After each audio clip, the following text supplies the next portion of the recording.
전주는 봄이 오면 골목마다 매화가 먼저 피었다. 비좁은 한옥 골목을 따라 걷다 보면 누군가 오래전에 걸어둔 풍경이 살얼음처럼 떨고 한 지문 틈으로 바람이 들어와 종이에 숨을 부풀렸다 가라앉혔다. 한옥마루의 나무는 햇볕을 오래 먹어 윤기가 났고 처마끝엔 빗물이 점점이 매달려 있다가 해가 기울면 소리 없이 떨어졌다. 한서연은 이 모든 풍경을 알고 있었다. 어릴 적엔 그저 배경이었으나 결혼하고 이 집에 들어온 이후로는 매일의 호흡이 되었다. 아침은 늘 조용했다. 부엌에서는 미역국이 약한 불에서 가만히 끓고 마당의 흙냄새가 문턱을 넘어 방 안까지 들어왔다. 서연은 작은 주전자에 보리차를 데워 찻잔 2개를 올려둔 쟁반을 들고 마루를 걸었다. 마루를 걸을 때마다 발 뒤꿈치에 나무결이 닿아 살짝 간지러웠다. 거실 한편엔 시계가 달려 있었고 그 시계에 초침이 돌 때마다 집 전체의 숨도 함께 움직이는 듯했다. 준호는 오늘도 부산이지? 박성민이 낮은 목소리로 물었다. 그는 이 집의 주인이자 서연의 시아버지였다. 58의 나이, 정장보다 교복을 입은 학생들 사이에서 보낸 시간이 더 긴 사람. 교감으로 일하다가 아내가 세상을 떠난 뒤 조용히 명예퇴직을 했다. 그 이후로 그는 말수가 줄었고 집안의 물건들은 오른쪽에서 왼쪽으로 잘 옮겨지지 않았다. 네, 다음 주에는 올라오겠다 했는데 공정이 밀리면 또 모르겠대요. 서연은 차를 따라 놓고 고개를 끄덕였다. 두 사람이 마주 앉아 차를 마실 때 소리는 거의 나지 않았다. 찻잔이 받침에 닿는 소리, 혼자 내는 숨, 마당의 까치가 우는 소리, 아주 작은 것들만이 세상에 있는 전부처럼 느껴졌다. 성민은 부담스럽지 않을 만큼의 시선을 서연의 손에 두었다. 얇게 갈라진 손등, 차를 따를 때 조금 떨리는 손목. 서연은 종종 성민의 시선을 느꼈지만 그 눈빛 속에서 판단이나 온기를 읽으려 들지 않았다. 이름 모를 감정이 자꾸만 서로의 사이를 지나갔다. 그러나 그 감정은 아직 이름이 없고 아무도 모르는 척하면 지나갈 수도 있는 종류였다. 준호가 부산으로 내려간 지는 이제 보름이 되었다. 다리 공사는 생각보다 더디었고 바람이 많이 부는 날이면 작업이 거듭 중단되었다. 전화는 왔다가 끊겼고 메시지는 짧았다. 오늘 야근. 잘 자. 내일 새벽 타설. 부산 비옴. 서연은 답장을 꾸준히 했으나 때로는 문자를 보내는 손보다 부엌의 칼을 잡는 손이 더 단단해져 있었다. 한옥은 사람의 마음을 숨기기에 좋지 않았다. 어느 방에서 누가 뒤척이는지, 누가 기침을 하는지, 물그릇에 물을 얼마나 받는지조차 집안의 모든 공간이 함께 알아버렸다. 그래서인지 서연은 자주 부엌에서 움직일 때 발소리를 죽였고 마당을 쓸 때 빗자루가 바닥을 긁는 소리를 짧게 끊었다. 나무로 된 것들은 오래된 비밀을 알고 있다는 듯 다정하지만 엄격하게 그녀의 몸을 감싸고 있었다. 그날 아침 무렵 골목을 지나던 트럭이 신선한 두부를 내렸다. 아줌마 하나가 문 앞에서 서연을 보고 손을 흔들었다. 며느리, 두부 오늘 좋아. 묵처럼 떠먹어도 돼. 서연은 환하게 웃으며 두부 한 모를 샀다. 옆에서 성민이 현금을 건넸다. 그는 늘 거스름 돈을 꼼꼼히 확인하지 않았다. 돈을 건네는 손끝이 조금은 어색했다. 오래전부터 현금을 잘 만지지 않은 사람의 손처럼. 점심에 두부전골 할까요? 서연이 물었다. 내가 좋은 걸로. 성민은 언제나처럼 답했다. 어떤 날은 그 말이 배려처럼 들렸고 어떤 날은 책임을 미루는 말처럼 들렸다. 하지만 그 말 뒤에 불만을 덧붙일 만한 사이가 아니었다. 서연은 여전히 이 집의 며느리였고 성민은 여전히 이 집의 아버지였다. 이름표를 잘못 붙이지도 서로를 다른 호칭으로 부르지도 않았다. 오후에는 비가 온다는 예보다. 바람은 이미 한 지문 틈으로 들어와 천천히 벽을 쓸었다. 서연은 빨래를 일찍 걷어 들이기로 했고 마루에 깔아둔 방석을 창가로 옮겨 말렸다. 그런 그녀의 움직임은 정돈되어 있었다. 필요 이상으로 과하지도 드러나지도 않았다. 그러나 한순간 불어오는 바람은 옷자락을 조금 더 올려놓기도 했고 서연은 스스로 그 바람이 탓이라고 중얼거렸다. 해가 아직 기울기 전 집의 전기가 잠깐 나갔다. 재난 문자엔 강풍으로 인한 일시 정전이라 적혀 있었다. 조명은 꺼지고 시계는 침을 멈췄다. 마당은 갑자기 깊어졌고 방 안은 금방 어두워졌다. 서연은 찬장 아래서 작은 등잔을 꺼내 불을 붙였다. 불씨가 깜박이며 살아날 때 그녀의 얼굴에 불빛이 스며들었다. 그림자도 함께 늘었다. 촛불 가져다 줄게요. 서연은 작은 목소리로 말하고 등잔과 촛불을 들고 텐마루를 지나 성민의 방 앞에 섰다. 문을 가볍게 두드리자 잠시 뒤 문이 열렸다. 성민은 책을 읽고 있었다. 창가에 앉아 있었던 것인지 그의 어깨 뒤로 어둠이 길게 드리워졌고 책은 무릎 위에서 그대로 펼쳐져 있었다. 잠깐 전기가 나갔나 보네. 성민이 내뱉듯이 말했다. 네, 금방 복구된대요. 서연은 촛불을 작은 접시에 고정시켜 책상 위에 두었다. 불빛이 흔들릴 때마다 책 페이지 위의 활자도 미세하게 흔들렸다. 둘은 잠시 같은 불을 보고 있었다. 바람이 지나가며 불꽃이 얇아지는 순간 방 안의 공기가 더 가까워졌다. 차 한 잔 더 할래요? 서연이 물었고 성민은 이번에는 고개를 끄덕이며 찻잔을 건넸다. 그녀의 손이 그의 손등을 스쳤다. 아주 미세해서 일부러가 아니라고 말해도 충분한 거리. 그러나 스침은 스침대로 남아 손목 안쪽까지 서늘하게 퍼졌다. 서연은 손을 거두며 차를 따랐다. 등잔불 아래에서 보리차는 더 누렇게 보였다. 여기 사는 게 익숙해졌니? 성민이 물었다. 그것은 무뚝뚝한 사람에게서 나올 수 있는 최대치의 친절이었다.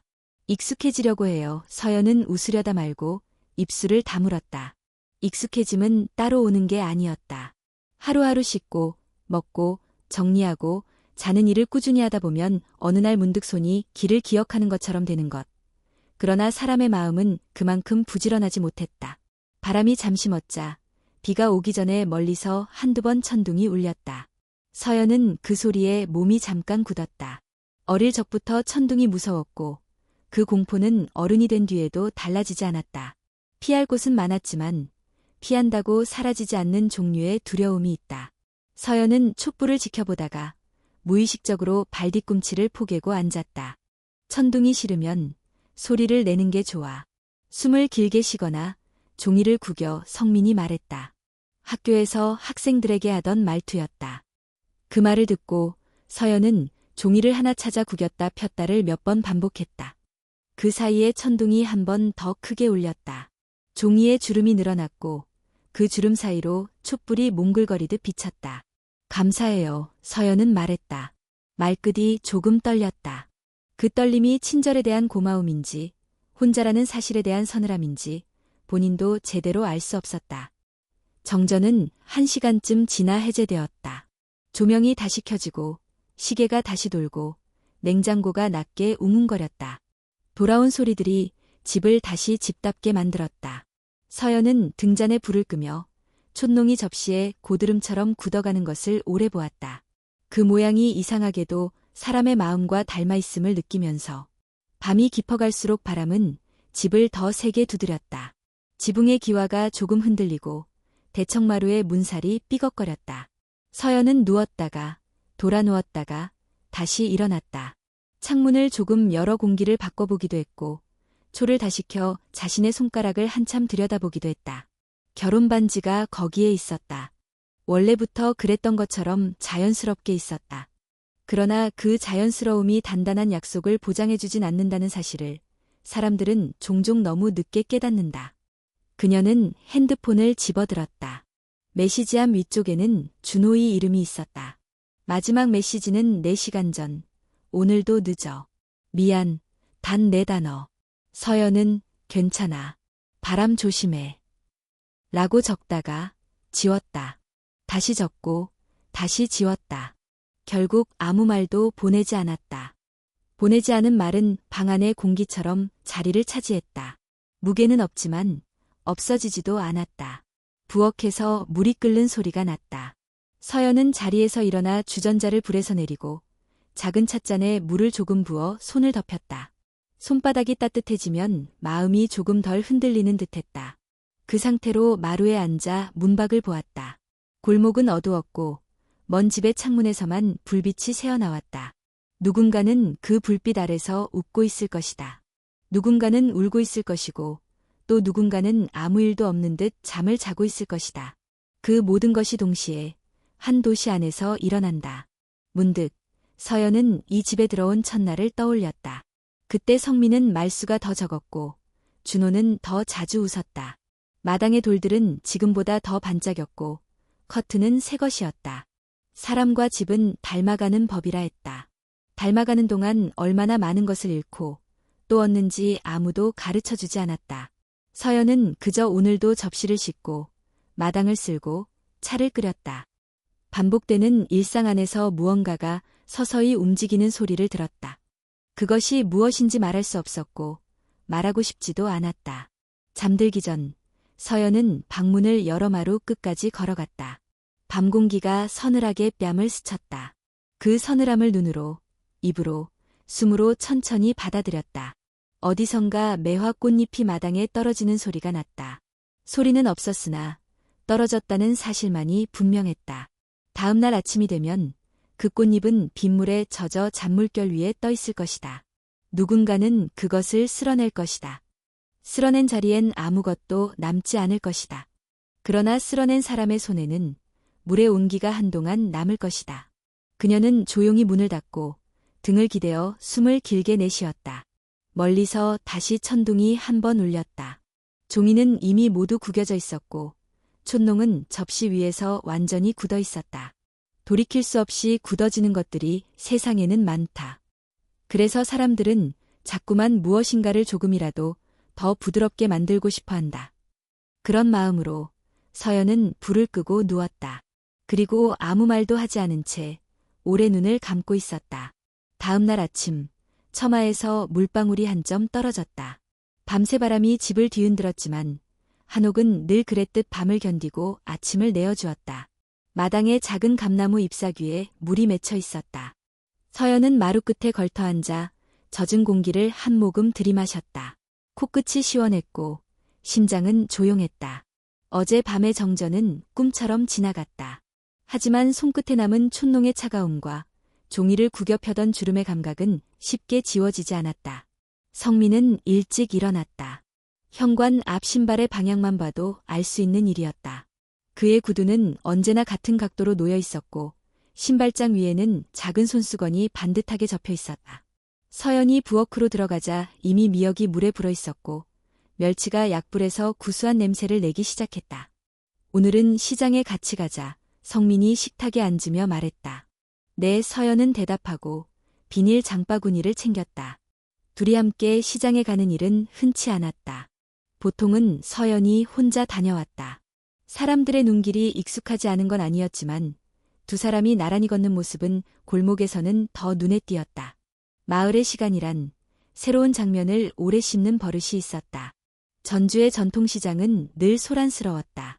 떡집에서는 갓 찐 시루떡에서 김이 올라왔고 생선가게 앞에는 얼음 위에 반짝이는 은빛이 줄줄이 놓여 있었다.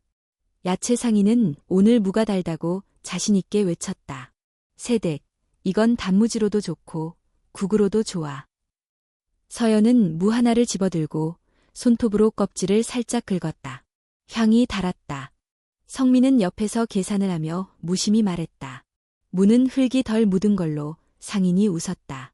역시 선생님, 눈이 밝으셔. 그 말에 성민은 고개를 조금 숙였고 서연은 그 호칭이 아직도 시장에 남아있는 게 신기했다.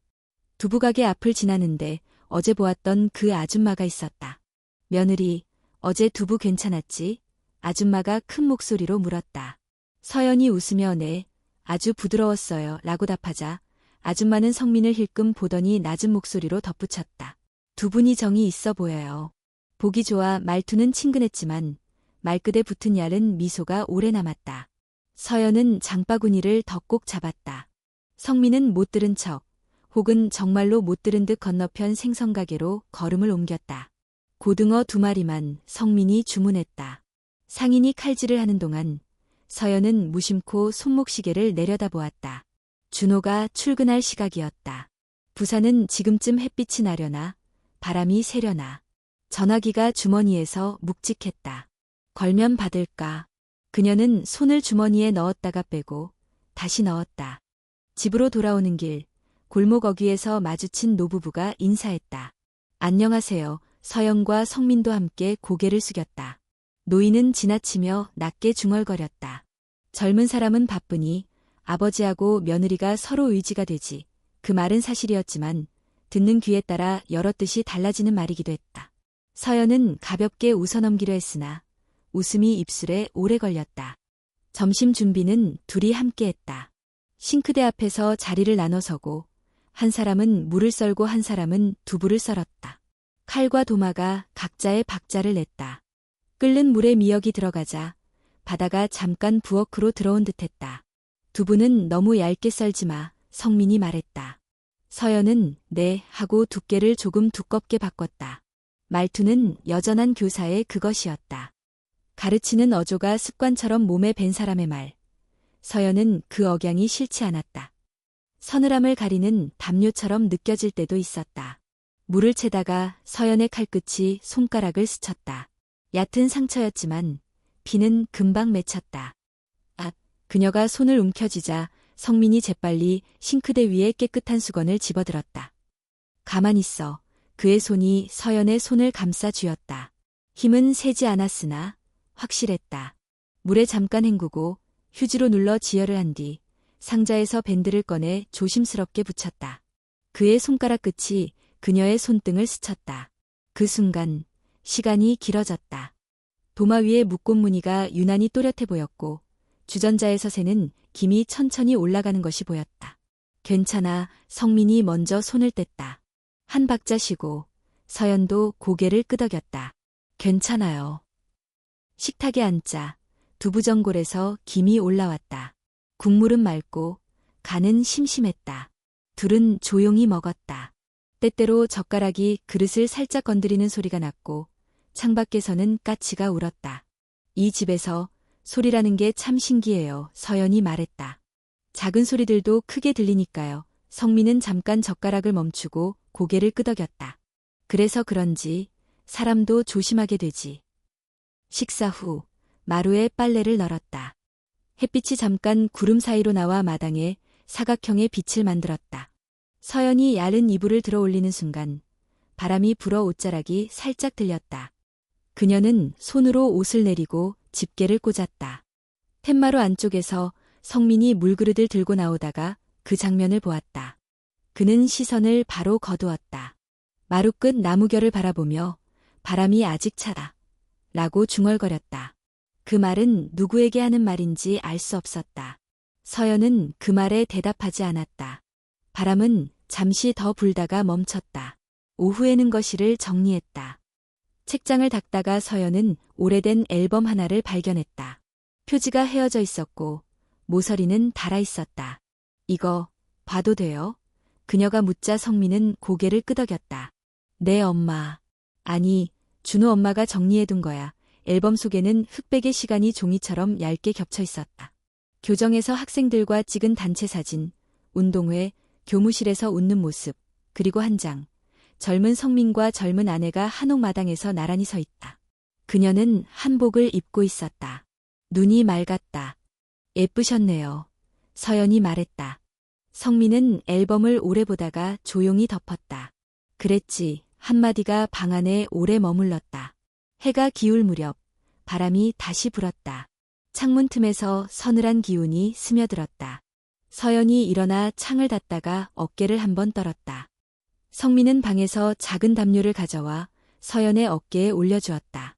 담요 끝이 목덜미를 살짝 스쳤다. 감사해요. 서연은 담요를 여몄다. 고마움의 말이 짧게 나가고 침묵이 길게 들어왔다.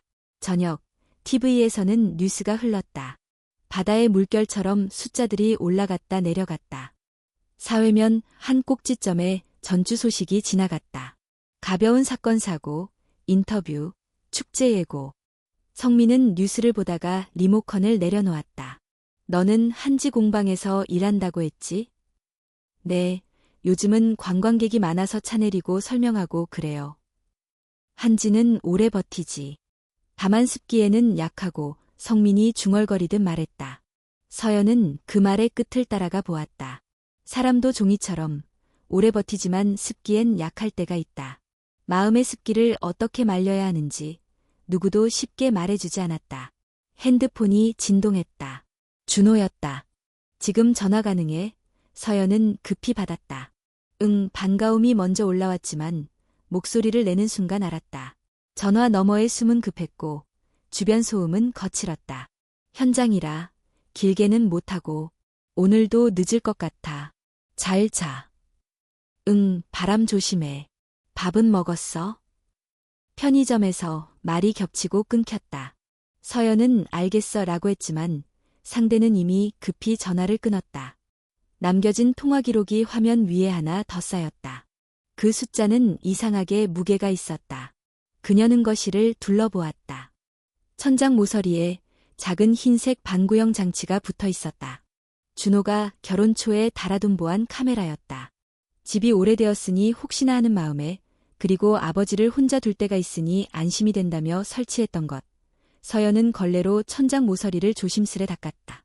렌즈 위로 얇은 먼지가 한 겹 앉아 있었다.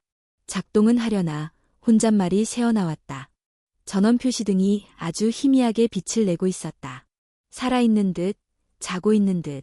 밤이 오자 집은 낮보다 훨씬 더 크고 깊어졌다.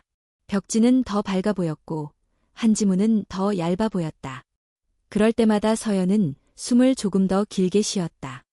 소파에 앉아 책을 펼쳤지만 글자는 마음속으로 미끄러져 내려가지 않았다.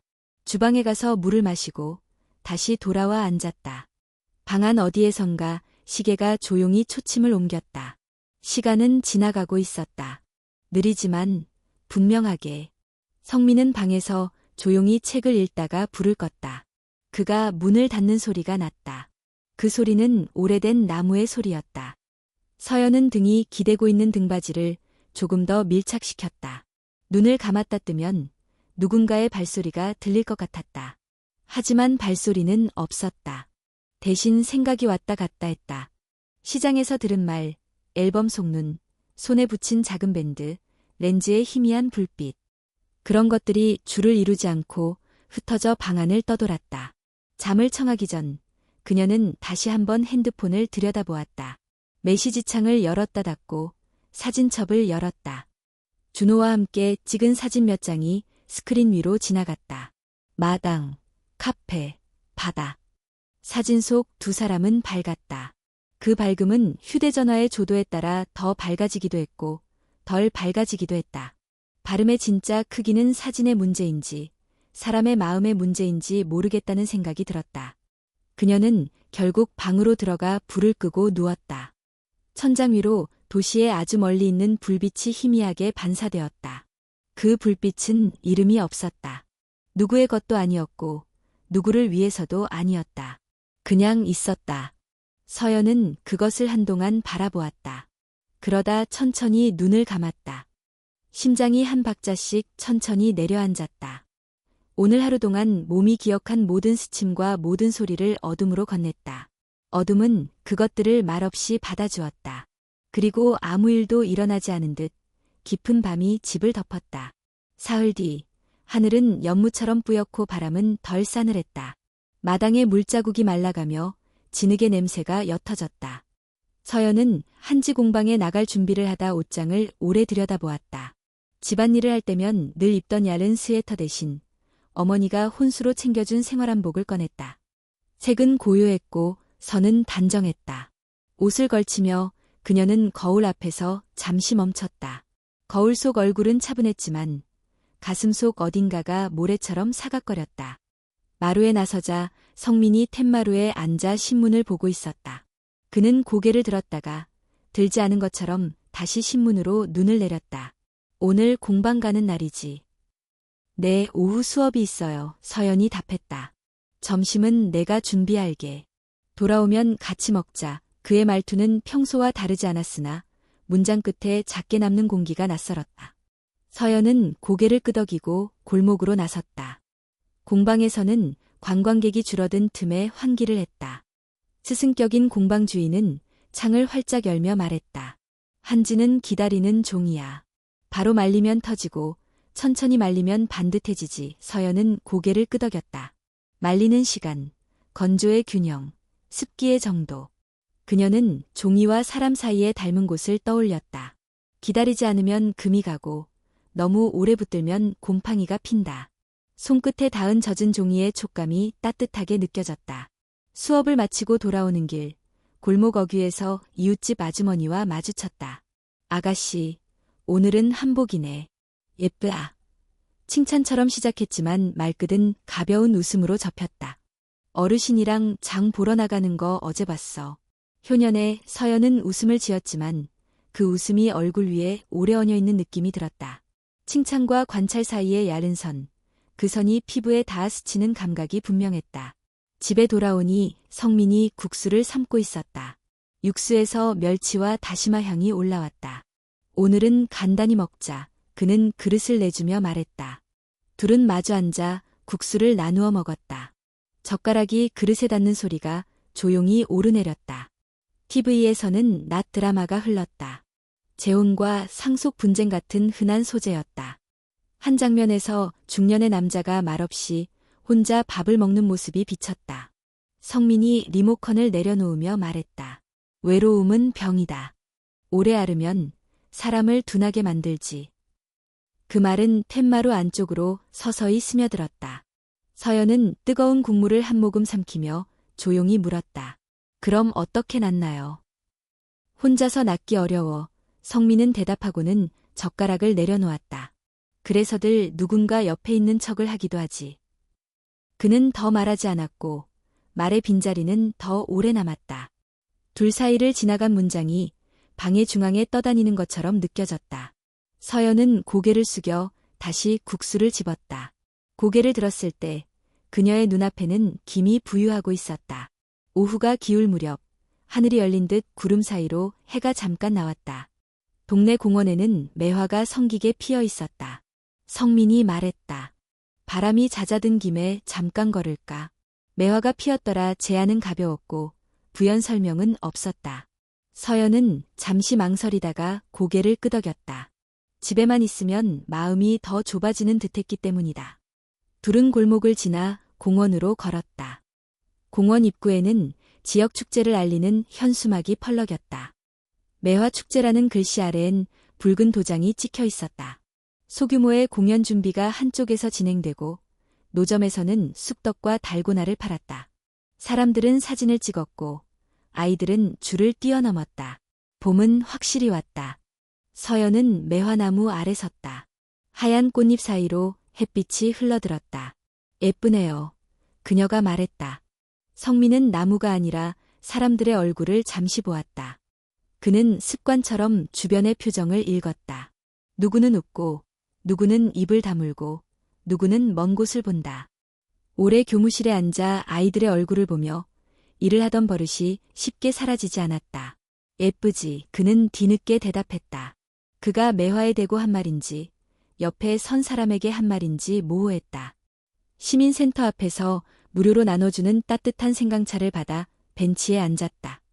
종이컵의 열기가 손바닥에 달라붙었다. 성민이 말했다. 내 시어머니는 매화를 좋아했지. 해마다 이맘때면 나가자고 했어. 사진도 많이 찍었고 그는 잠시 멈췄다. 근데 정작 찍은 사진은 다 내가 가지고 있어. 그 말은 허공에서 허리를 접었다. 서연은 그 말에 작은 숨을 더했다. 언젠가 보여주세요. 성민은 고개를 끄덕였다. 언젠가. 바람이 갑자기 불어와 목도리가 헝클어졌다. 서연이 손으로 목도리를 고쳐매려는데 성민이 먼저 손을 내밀었다. 잠깐 그의 손가락이 매듭을 잡아당겨 단단하게 묶고 끝자락을 매무새에 맞게 정리했다. 손가락 끝이 스치듯 목덜미에 닿았다. 피부에 닿은 온기가 구름처럼 얇게 퍼졌다. 둘의 얼굴은 가까웠고 숨소리가 겹쳤다. 서연은 순간적으로 눈을 깜빡였다. 그는 손을 천천히 거두었다. 바람이 아직 차다. 말은 방금 전과 똑같았지만 의미는 달랐다.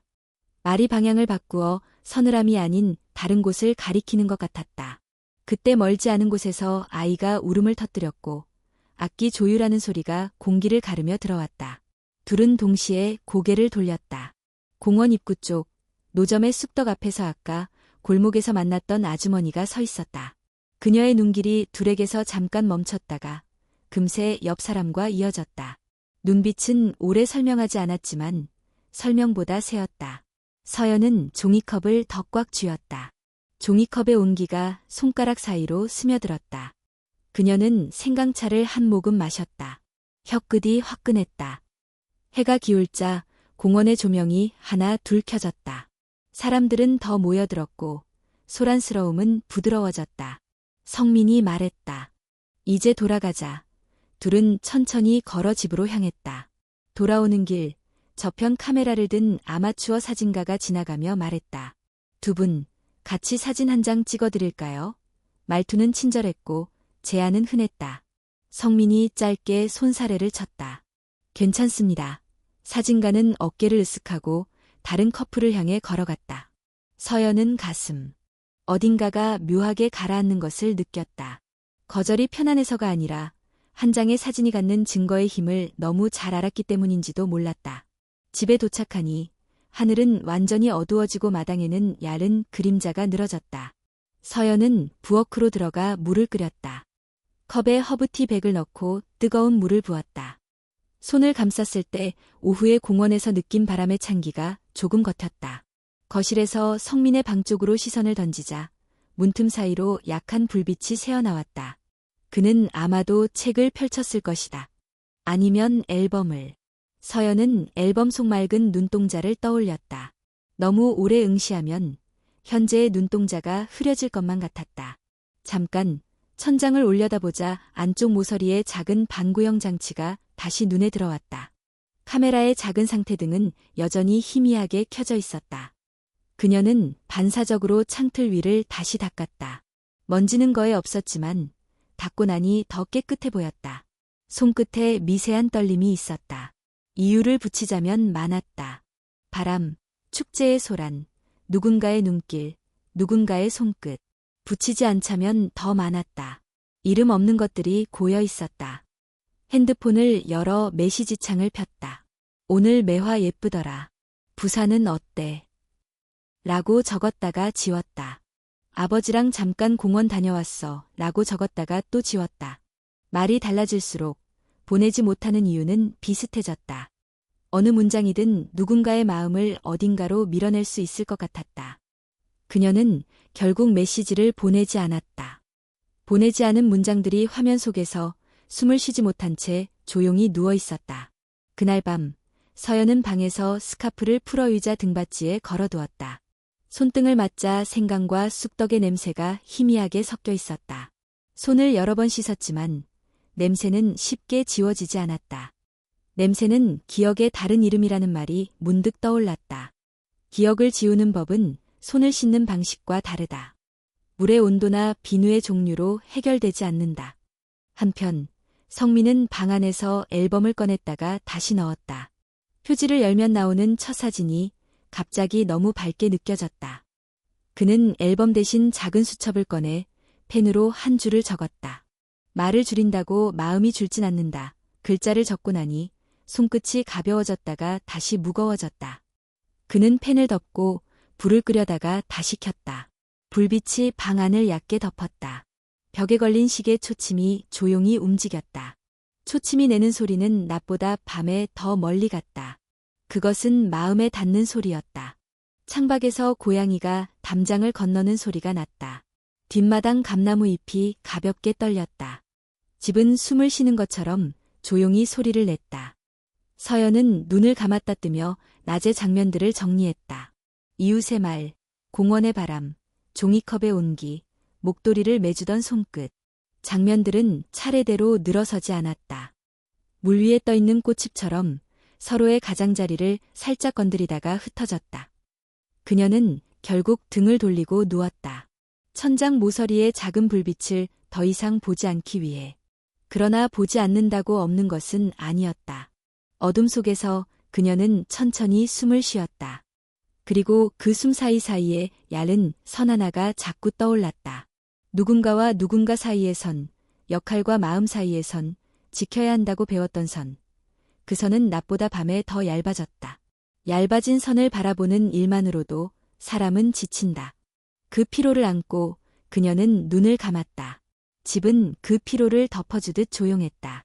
하지만 아주 미세한 소리 하나, 낮에 찍히지 않은 스냅 사진처럼 마음 한켠에서 계속 찰칵거렸다. 비가 예보와 다르게 일찍 떨어졌다. 빗줄기는 굵지 않았으나 오래 버티는 성질이었다. 지붕 기와 사이로 빗물이 모여 처마 끝에서 길게 뚝뚝 떨어졌다. 서연은 아침부터 집안 구석구석을 닦았다. 걸레질을 하다 말고 천장 모서리의 작은 방구형 장치 앞에서 잠깐 멈추었다. 희미한 상태등이 숨쉬듯 깜박거렸다. 어제 닦아낸 렌즈에 다시 먼지가 얇게 내려앉은 듯 보였다. 그녀는 닦을까 하다가 손을 멈추었다. 닦는다고 사라지지 않는 종류의 것들이 세상엔 많다. 그 사실을 알고 나면 손이 조심스러워진다. 점심 무렵 성민이 장바구니를 들고 들어왔다. 종이봉투 사이로 하얀 병이 살짝 보였다. 막걸리 하나 샀어. 저녁에 비가 오래가면 몸이 식으니까 그는 말끝을 흐렸다. 서연은 젖은 우산을 받쳐놓고 방 한켠에 세웠다. 젖은 천의 냄새와 막걸리의 산뜻한 냄새가 어울리지 않는 듯 섞였다. 해가 저물 때까지 비는 같은 박자로 내렸다. 저녁엔 간단한 전 몇 장을 부쳤다. 눈금이 거의 지워진 낡은 프라이팬이지만 반죽은 가장자리에 얇게 바삭한 띠를 만들었다. 부엌 안쪽 선반 위에서 작은 스피커로 라디오를 틀었다. DJ의 목소리는 비와 달리 밝았다. 두 사람은 상을 마루로 옮겼다. 막걸리를 사발에 나눠 따라 놓고 김이설이는 전을 가운데 놓았다. 많이 마시지는 말자. 성민이 먼저 잔을 들며 짧게 웃었다. 네, 저도 술은 약해서. 서연이 잔을 두 손으로 감싸 쥐었다. 첫 모금은 찬기와 달았다. 목을 타고 내려가는 동안 몸 안쪽의 빈 공간이 천천히 채워지는 느낌이 들었다. 라디오에서는 옛날 가요가 흘렀다. 짧은 멜로디가 익숙한 듯 낯설었다. 예전엔 이런 노래를 집집마다 틀었지. 성민이 사발을 내려놓으며 말했다. 비 오는 날 아내는 전을 부치고 나는 신문을 봤어. 아이는 마루를 뛰어다녔고 말을 하면서 그의 눈은 한순간 먼 곳을 봤다. 그 먼 곳은 이 집안의 사진들 사이 흑백의 시간 틈에 있을 것이다. 선생님은, 아니, 아버님은 외로우면 어떻게 하셨어요? 서연이 사발을 내려놓고 물었다. 질문은 넓었고 답은 쉽게 좁혀지지 않는 종류였다. 외로우면 성민은 사발을 입에 가져갔다가 다시 내려놓았다. 글을 읽으려고 책을 펴지.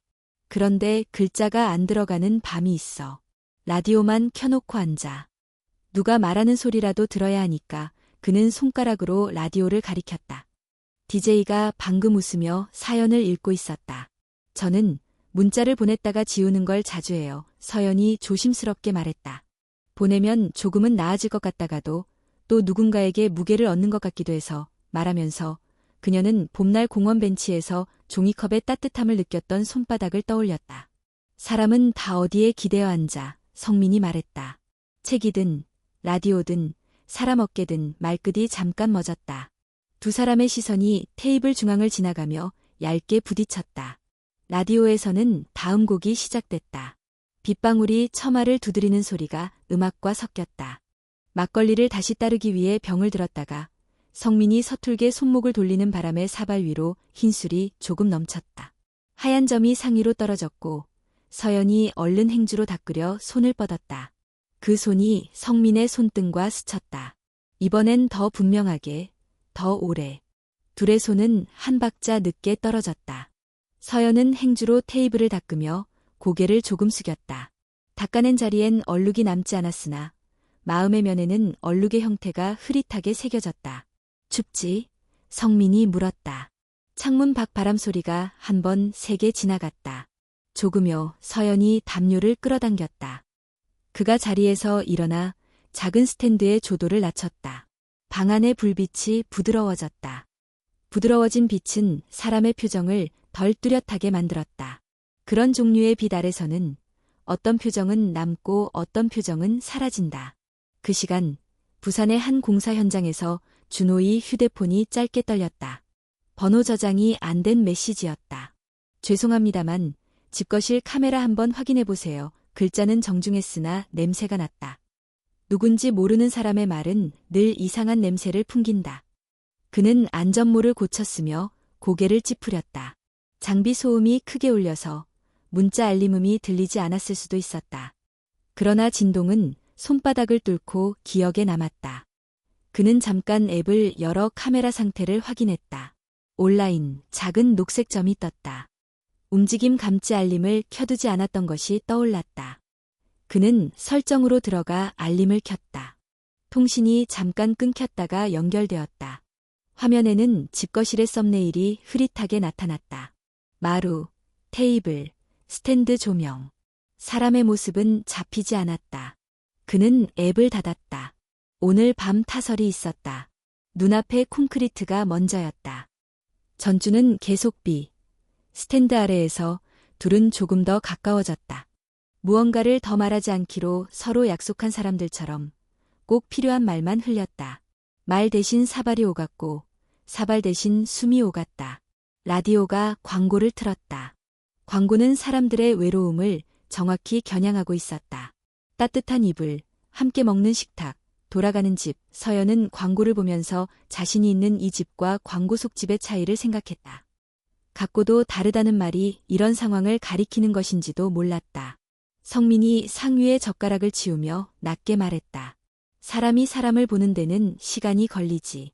근데 시간만으로 되는 건 아니야. 그 말은 철학처럼 들렸으나 실제로는 현실의 설명이었다. 그는 손을 뻗어 테이블 모서리에 떨어진 깨의 부스러기를 모아 한 곳에 모았다. 사소한 정리였다.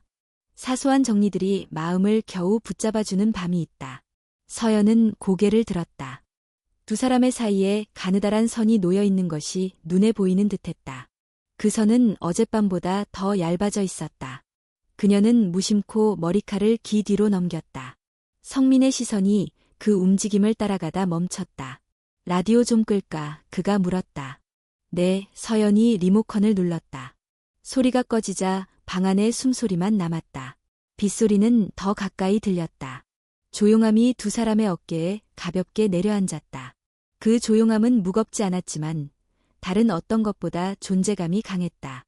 성민이 손을 내밀어 그녀 앞에 떨어진 담요 끝을 다시 한번 잡았다. 목이 차면 감기 들기 쉬워. 실없는 말이었다. 그러나 실없는 말이 안전망이 되기도 한다. 그의 손끝이 담요를 목덜미에 붙이는 순간 서연은 자신이 어떤 선택의 가장자리에 서 있음을 알았다. 몸이 먼저 알고 마음이 나중에 따라오는 그런 가장자리. 그녀는 사발을 내려놓고 아주 천천히 고개를 끄덕였다. 그 끄덕임은 승낙도, 거절도 아니었다. 다만 물러서지 않겠다는 표시 같은 것이었다. 성민의 눈빛이 잠깐 흔들렸다. 그리고 아주 짧은 거리가 사라졌다. 입술이 닿는 순간 라디오를 껐음에도 불구하고 소리가 났다. 빗소리가 한번 크게 쳤다. 첫 입맞춤은 오래 버틴 것들의 짧은 기울기였다. 격하지 않았지만 선명했다. 돌이킬 수 없을 만큼. 천장 모서리의 작은 반구형 장치는 미세하게 깜박였다. 움직임 감지. 앱의 어딘가에서 자동 녹화가 시작되었다. 누군가의 서버에 3분 30초짜리 클립이 생성되었다. 방 안의 조도, 사발의 위치, 사람의 윤곽, 렌즈는 판단하지 않았다. 저장만 했다. 부산의 밤 공기는 습했고 현장의 조명은 차갑게 빛났다. 철근 위를 걸어가던 준호의 주머니에서 휴대폰이 다시 떨렸다. 거실에서 움직임이 감지되었습니다. 그는 걸음을 멈추었다. 천천히 장갑을 벗고 안전모의 턱끈을 느슨하게 한 뒤 화면을 켰다. 알림창이 떠 있었다. 엄지손가락이 화면 위에서 잠시 머물렀다. 열어볼 것인가? 지금은 안 본다고 없어지는 일이 아니다. 그는 숨을 한번 길게 들이마셨다. 콘크리트가 아직 굳지 않은 밤, 사람의 마음 또한 아직 굳지 않은 밤, 엄지가 조금 더 눌렸다가 멈췄다. 전주의 한호간, 빗소리는 더 깊어졌다. 스탠드 불빛은 조금 더 낮아졌다. 두 사람은 말이 아니라 침묵으로 서로에게 기대었다. 기대는 오래된 기왓장의 무게처럼 조용하지만 확실했다. 누군가는 밖에서 창문을 스치듯 지나갔고 누군가는 안에서 창문을 보지 않으려 했다. 집은 그 모든 것을 담았다. 그리고 천장 모서리의 작은 빛은 계속 깜박였다. 누구도 보지 않는 방향으로, 그러나 분명히. 부산의 밤은 콘크리트 냄새와 바닷바람이 뒤섞여 있었다. 야간 타설이 끝나고 현장 조명이 하나둘 꺼질 때 준호는 컨테이너 휴게실 의자에 앉아 장갑을 벗었다. 휴대폰 화면 위로 작은 빨간 점이 깜빡였다. 거실에서 움직임이 감지되었습니다. 알림이 2번, 3번. 그는 깊게 숨을 들이켰다. 손가락이 앱 아이콘 위에서 잠깐 머뭇거렸다가 눌렀다. 연결 표시가 돌아가고 끊겼다가 다시 연결되었다. 화면엔 전주의 한옥 거실이 나타났다. 스탠드의 낮은 조명, 테이블, 사발, 그리고 두 사람의 실루엣. 소리는 없었지만 화면 속 공기에는 소리가 가득했다. 누군가의 숨, 누군가의 주저, 누군가의 결심. 그는 라이브를 끄고 녹화 탭으로 넘어갔다. 자동으로 저장된 파일 목록 맨 위에 3군데의 클립이 있었다. 시간을 보니 방금 전 그가 수십 미터 철근 위를 걸을 때였다. 재생 버튼을 눌렀다. 화면 속 서연이 고개를 숙였다가 들었다. 성민의 손이 담요 끝을 잡아 목에 올려주었다. 아주 가까워진 순간 둘은 더 이상 물러서지 않았다. 입맞춤이 화면을 가로질렀다. 오래 버틴 것들이 기울어지는 소리 없는 소리. 준호는 화면을 멈추었다. 손바닥에 땀이 찼다. 휴게실의 형광등이 벌레처럼 윙하고 울었다. 전화는 오지 않았다. 그는 누구에게도 전화하지 않았다. 다시 재생 버튼을 눌렀다가 멈추었다. 대감기와 일시정지가 반복되었다. 영상은 늘 같은 자리에서 똑같은 장면을 보여주었고 그의 심장은 매번 다른 자리에서 다른 식으로 무너졌다. 마지막으로 화면을 껐다. 바닷바람이 틈으로 스며들어 온몸을 식혔다.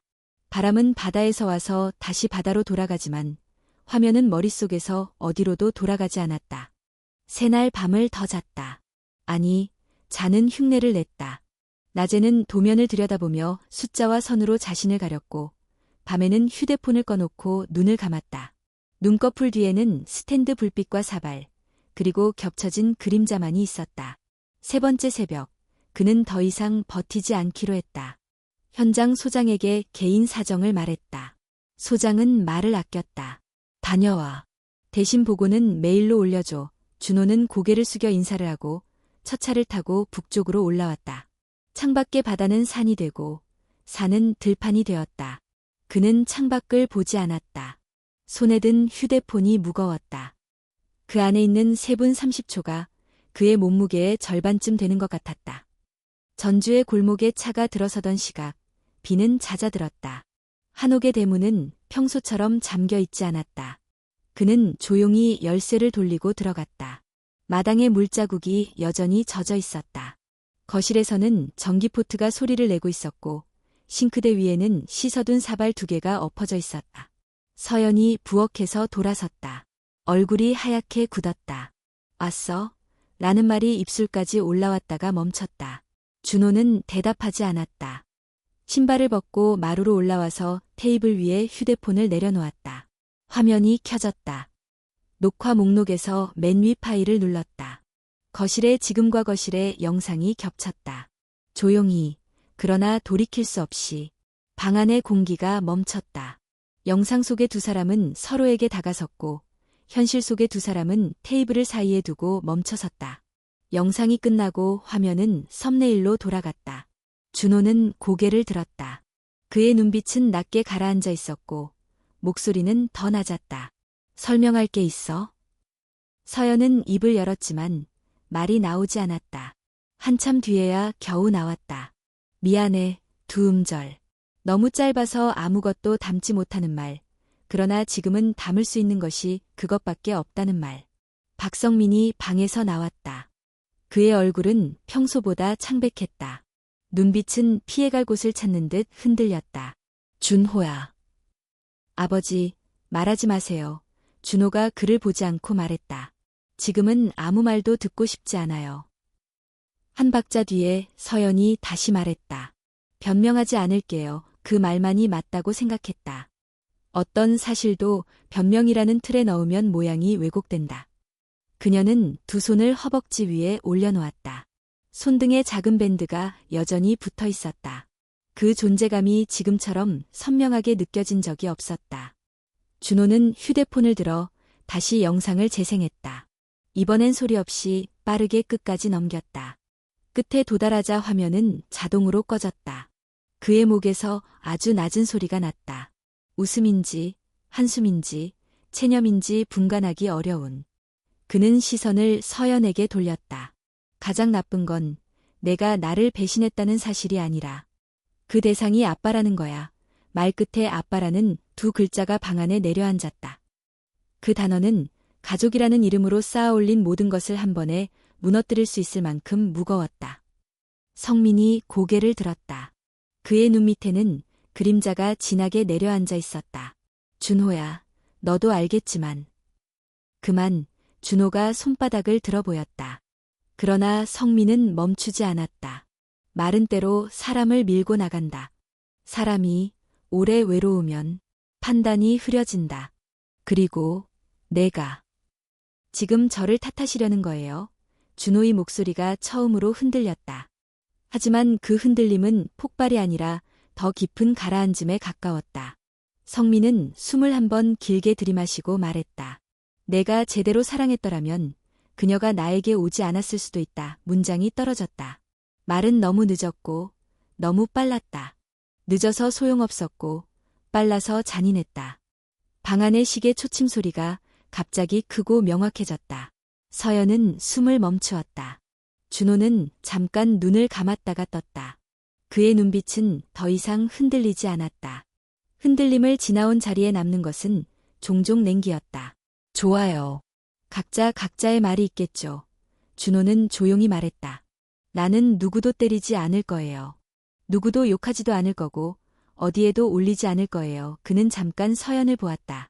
대신 나는 여기서 나갈 겁니다. 지금 그 말은 감정의 폭발이 아니라 절차의 선언처럼 들렸다. 서연이 한 발짝 나섰다. 준호. 잠깐만. 그의 이름을 부르는 목소리가 너무 얇았다. 눈물이 벌써 목구멍까지 차올랐다. 미안해. 미안하다는 말밖에. 미안하다는 말은 말이야. 준호가 그녀를 보았다. 때로는 말하는 쪽에 고통을 덜어주지, 듣는 쪽에 고통을 덜어주지 않아. 그는 고개를 저었다. 설명도, 사과도, 지금은 아무것도 필요 없어. 나는 더 이상 이 집을 집이라고 부를 수가 없으니까. 그는 방으로 들어가 작은 캐리어를 꺼냈다. 옷장 문을 열고 몇 벌의 옷을 아무렇게나 넣었다. 서랍에서 서류철을 꺼내 캐리어 위에 올리고 충전기와 면도기를 챙겼다. 모든 동작이 침착하고 느렸다. 침착함은 종종 그 사람의 절망을 가렸다. 마루로 나와 신발을 신으며 그는 마지막으로 마당을 바라보았다. 감나무 잎 위에 빗방울이 다시 맺히고 있었다. 빗방울은 떨어지기 전이 가장 무거웠다. 문가에서 그는 뒤돌아섰다. 서연과 눈이 마주쳤다. 그녀의 눈가에 눈물이 맺혀 있었지만 떨어지지 않았다. 내가 무슨 선택을 하든 그건 내 몫이야. 준호가 말했다. 다만 나는 너희 둘이 살아서 이 밤을 기억하길 바랄 뿐이야. 그는 시선을 성민으로 옮겼다. 아버지. 아버지도요. 성민은 입술을 깨물었다. 아무 말도 나오지 않았다. 그가 할 수 있는 말은 이미 방금 끝났다. 나머지는 침묵뿐이었다. 문이 닫혔다. 큰 소리는 나지 않았다. 그러나 닫힌 뒤의 고요는 총성처럼 쐈다. 마루 위 시계는 계속해서 초침을 옮겼다. 초침이 움직일 때마다 방 안의 공기는 한 칸씩 비워졌다. 서연은 테이블 모서리를 붙잡았다. 손등의 밴드가 희미하게 떨렸다. 성민은 대청 끝에 서서 마당을 보았다. 비가 다시 새졌다. 빗줄기 사이로 작은 새가 처마 아래로 숨었다. 밤이 완전히 내려앉았을 때 서연은 싱크대로 가서 손을 씻었다. 손을 씻는 동안 눈물이 흘렀다. 물과 눈물의 경계는 쉽게 구분되지 않았다. 거울 속 얼굴은 낯설었다. 그녀는 수건으로 손을 닦고 거실로 돌아와 소파에 앉았다. 테이블 위에는 준호의 휴대폰 화면이 꺼져 있었다. 그 안의 영상은 변하지 않는다.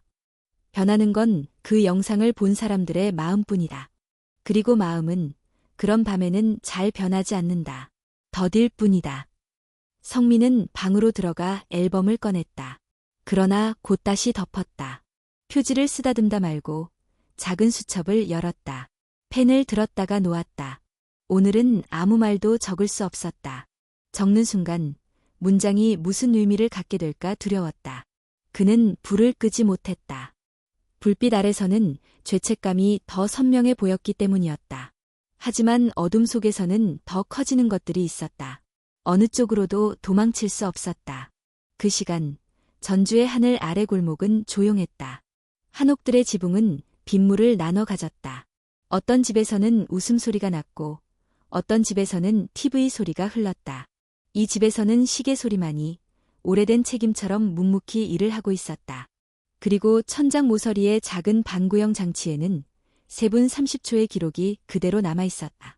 누구도 지울 수 없고 누군가는 언젠가 지우게 될 기록. 무엇을 지운다고 해서 무엇이 지워지지 않는지 사람들은 늘 그 뒤에야 알게 된다. 아침에 집은 비어 있었다. 빈자리라는 것이 이렇게 또렷할 수 있다는 걸 서연은 그날 처음 알았다. 전날 밤 닫히던 문소리는 크지 않았지만 닫힌 뒤의 고요가 집안 모든 물건의 윤곽을 바꾸어 놓았다. 테이블 위, 뒤집어 말려둔 사발 2개 사이에 물방울이 더 이상 맺히지 않았다. 시계 초침은 평소처럼 움직였지만 초와 초 사이가 길어졌다. 서연은 손등의 밴드를 만졌다. 작고 하얀 조각 하나가 오늘 하루를 버티게 해줄 것 같기도 했다. 메시지를 보냈다, 지웠다를 몇 번 더 반복했다. 어디야? 잠깐만 이야기하자. 미안해. 전송 버튼을 눌러도 회색 체크 표시는 파랗게 바뀌지 않았다. 전화를 걸면 바로 음성사서함으로 넘어갔다. 준호의 이름이 화면 위에서 천천히 내려앉았다. 이름 아래 연락할 수 없음이라는 작은 문장이 붙었다. 그는 떠났다. 떠난 사람은 흔적을 지우는 법을 알고 있었다. 집에 앉아만 있을 수는 없어 시장에 나갔다.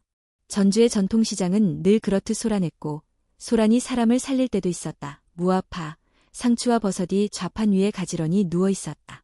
값은 어제와 비슷했고 손님들의 얼굴도 어제와 비슷했다. 그러나 얼굴들 사이로 지나가는 눈빛만은 어제와 달랐다. 시선은 짧았고 표정은 길었다. 두부가게 앞에서 아줌마가 먼저 말을 걸었다. 며느라기, 오늘은 혼자구나. 말끝이 길어졌다. 옆에 있던 누군가가 낮게 웃었다. 예쁜 얼굴이 약이 아니라 독이 되는 경우도 있다니까. 말은 들으라고 한 것도 아닌 것도 아닌 높이로 흘렀다. 서연은 가격표를 다시 보았다. 숫자들이 모두 같은 크기였고 그 단정함이 갑자기 버거웠다. 계란을 사고 나오는데 작은 아이가 앞을 가로막았다. 이웃집 초등학생이었다. 서연 이모, 왜 준호 아저씨는 안 와요? 아이의 눈은 순했고 질문은 단순했다. 가장 단순한 질문이 가장 무겁다는 사실이 그 순간 온몸으로 느껴졌다. 서연은 웃으려 했다. 입가만 움직이고 소리는 나오지 않았다. 아이 엄마가 아이를 끌어당겼다. 가자. 아이는 고개를 갸웃거렸고 서연은 계란판을 더 꽉 끌어안았다. 집으로 돌아오는 길에 계란 한 알이 깨졌다.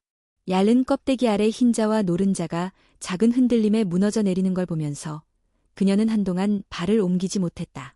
한지 공방에 들러 일을 도와주려 했지만 주인은 서연의 얼굴을 보자마자 차를 내왔다. 오늘은 쉬어. 사람의 얼굴은 종이 같아서 과습하면 금이 더 잘 가. 서연은 고개를 숙였다. 말의 비유가 정확해서 아팠다. 잠깐 창틀에 기대 서 있으니 종이 말리는 방에서 나오는 따뜻한 습기가 뺨을 스쳤다. 그 온기가 위로가 될 듯 말 듯 했다. 집으로 돌아와 문을 닫자 한옥의 공간감이 낯설게 느껴졌다. 방음이 잘 되는 집이 아니었다. 먼 집에서 웃음소리가 흘렀고 가까운 집에서 텔레비전 소리가 새어나왔다. 이 집에서는 시계 소리와 발소리만이 났다. 그녀의 발소리는 더 조용해졌다. 거실 한쪽 천장 모서리에서 작은 불빛이 희미하게 살아있었다. 카메라의 상태등이었다. 서연은 의자를 가져다 놓고 올라갔다. 손을 뻗어 렌즈 위에 얇은 한지를 올렸다. 한지는 레이스처럼 빛을 무디게 만들었다. 그대로 내려오려다가 그녀는 다시 올라가 한지를 떼었다. 가렸다가 벗겨낸다고 기록이 바뀌지는 않는다. 손끝에 묻은 먼지를 바지에 문질렀다. 저녁 무렵 누군가 대문 앞에서 발걸음을 멈추는 소리가 났다. 곧장 들어오지 못하고 문 앞에서 한번 숨을 고르는 소리였다. 서연이 나가보니 성민이었다. 그의 손에는 작은 종이봉투가 들려 있었다. 절에 갔다가 그냥 봉투 안에는 팥빵 2개가 들어 있었다. 포장지에 찍힌 빵집의 빨간 도장이 오늘따라 또렷했다. 방 안에 앉아 팥빵을 반으로 나누었다. 빵의 단내가 방 안에 퍼졌다. 둘 다 빵을 먹지 않았다. 성민이 먼저 말을 꺼냈다. 나는 며칠만 남원에 다녀오겠다. 남원은 그의 고향이었다. 오래된 친가 집이 그대로라고 했다. 집이 너무 어수선해져서 내가 있으면 더 그는 말끝을 붙잡지 못했다. 한 문장이 끝나기 전에 다음 문장이 쏟아져 나올 것처럼 보였지만 더 이상 이어지지 않았다. 언제 돌아오세요? 서연의 목소리는 얇았다. 성민은 고개를 저었다. 정해놓지 않을게. 아니, 돌아오지 않을지도 모르겠다. 그는 주머니에서 접어둔 종이를 꺼내 테이블 위에 내려놓았다. 내 줄자리 글이었다. 이 집의 주인이 더 이상 내가 아니다. 돌아오지 않겠다. 너는 나를 부르지 마라. 죽었다고 생각해라. 글씨는 반듯했지만 획 하나하나가 흔들리고 있었다. 가지 마세요. 서연이 말했다. 그 말은 자신을 위해서인지 그를 위해서인지 알 수 없었다. 함께 정리해야 하는 게 많아요. 성민은 고개를 숙였다가 들었다. 함께가 더 위험할 때가 있어. 그가 신발을 고쳐 신으며 덧붙였다. 내가 나를 보지 않는 눈을 기억해라. 그게 우리 둘 다를 살릴지도 모른다. 말이 오래된 교훈처럼 방 안에서 울렸다. 그는 마당을 한번 둘러보고 대문을 열었다. 비는 그쳤고 하늘은 낮게 드리워졌다. 그의 어깨는 조금 작아 보였다. 그가 떠난 뒤 집은 더 비어 보였다. 서연은 부엌과 거실, 대청을 한 바퀴 돌았다. 어제와 같은 배치인데 어제와 다른 감각. 물건들은 제자리에 있었지만 자리를 지키는 방식이 달라졌다. 냉장고에서 물을 꺼내 한 모금 마셨다. 목을 타고 내려가는 찬기가 배까지 닿았다. 눅눅한 숨이 가슴에 걸렸다. 밤이 되자 골목에서 누군가의 이야기가 바람을 타고 들어왔다. 그 집 알지? 한옥집. 아버지하고 며느리가. 말은 끝나지 않았지만 뒷부분은 상상으로 채워졌다. 상상이 때로 사실보다 더 사람을 해친다는 걸 사람들은 모르지 않으면서도 자주 잊는다. 서연은 창문을 닫았다. 닫은 창문은 바깥의 소리를 막았지만 안의 소리를 더 크게 만들었다. 핸드폰을 켰다. 연락처 목록에서 준호의 이름은 그대로였다.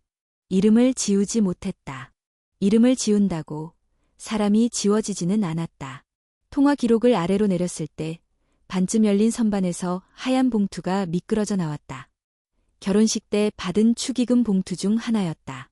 행복하세요. 붉은 글씨가 선명했다. 그 글씨의 명랑함이 잔혹하게 느껴졌다. 봉투를 다시 밀어넣으며 그녀는 한동안 손을 들고 있었다. 내리는 법을 잊은 손처럼. 그날 밤 잠은 오지 않았다. 몸을 오른쪽으로 돌리고 왼쪽으로 돌리고 다시 똑바로 누웠다. 천장 모서리에 작은 빛을 보지 않으려 눈을 감았다가 빛이 없는 어둠 속에서 그 빛의 모양을 다시 떠올렸다. 빛은 아주 작지만 사람의 마음을 오래 붙잡아 둘 수 있다. 그녀는 침대에서 일어나 거실로 나왔다. 소파에 앉아 무릎을 끌어안고 앉아 있었다. 어젯밤의 말과 오늘 낮의 말이 섞였다. 나는 여기서 나간다. 죽었다고 생각해라. 두 문장은 서로 다른 입에서 나왔지만 같은 곳을 가리켰다. 비어있는 곳, 이름 없는 곳. 그 사이 준호는 서울의 오래된 아파트 단지에 도착해 있었다. 대학 친구가 잠시 머물라며 열쇠를 건네주었다. 낡은 엘리베이터가 덜컹거리며 올라갔다. 방 안은 간단했다. 싱크대, 작은 책상, 바람이 잘 빠지는 창문. 준호는 첫 번째로 휴대폰의 설정을 열었다. 연락처에서 특정 번호를 차단하고 메신저에 프로필 사진을 내려두고 집 보안 앱을 폴더 깊숙이 넣었다. 삭제는 하지 않았다. 삭제는 쉽게 후회하게 만든다. 대체로 사람은 본 것을 다시 보지 않기 위해 더 많은 에너지를 쓴다. 그는 침대에 앉아 눈을 감았다. 눈꺼풀 아래에서 한옥의 스탠드 불빛이 한번 더 켜졌다 꺼졌다. 며칠이 흘렀다. 서연은 시장으로 가는 길을 바꿨다. 골목 하나를 더 돌아가면 아주머니들의 웃음소리가 덜 들렸다. 한지 공방에는 사흘에 한 번씩만 나갔다. 주인은 서연을 더 붙잡지 않았다. 종이는 한 번 찢어지면 그 자리를 고쳐 붙이는데 시간이 걸리는 법이야. 그 말은 다정했고 다정함이 죄처럼 느껴지는 날도 있었다. 집에서는 TV를 켜지 않았다. 소란스러움이 더 이상 소란을 덮어주지 못했다. 어느 저녁 우편함을 열었더니 흰 봉투 하나가 들어있었다. 발신인은 없었다. 봉투 안에는 아무것도 없었다. 빈 봉투였다. 빈 봉투가 의미하는 바는 여러 가지가 될 수 있었다. 서연은 봉투를 쓰다듬다 찢어 쓰레기통에 버렸다. 버리고 나서야 버렸다는 사실이 마음속에서 또렷해졌다. 버리는 행위는 종종 보관보다 더 오래 기억에 남는다. 밤, 집은 여전히 집에 일을 했다.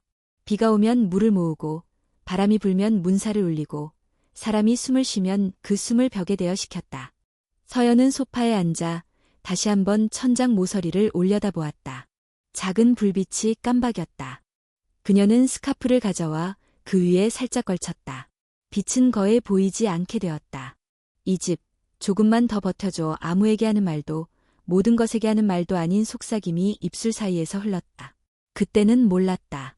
이 고요 이후에 더 큰 고요가 올 줄을. 고요가 깊어지면 사람의 몸이 먼저 신호를 보낸다는 걸.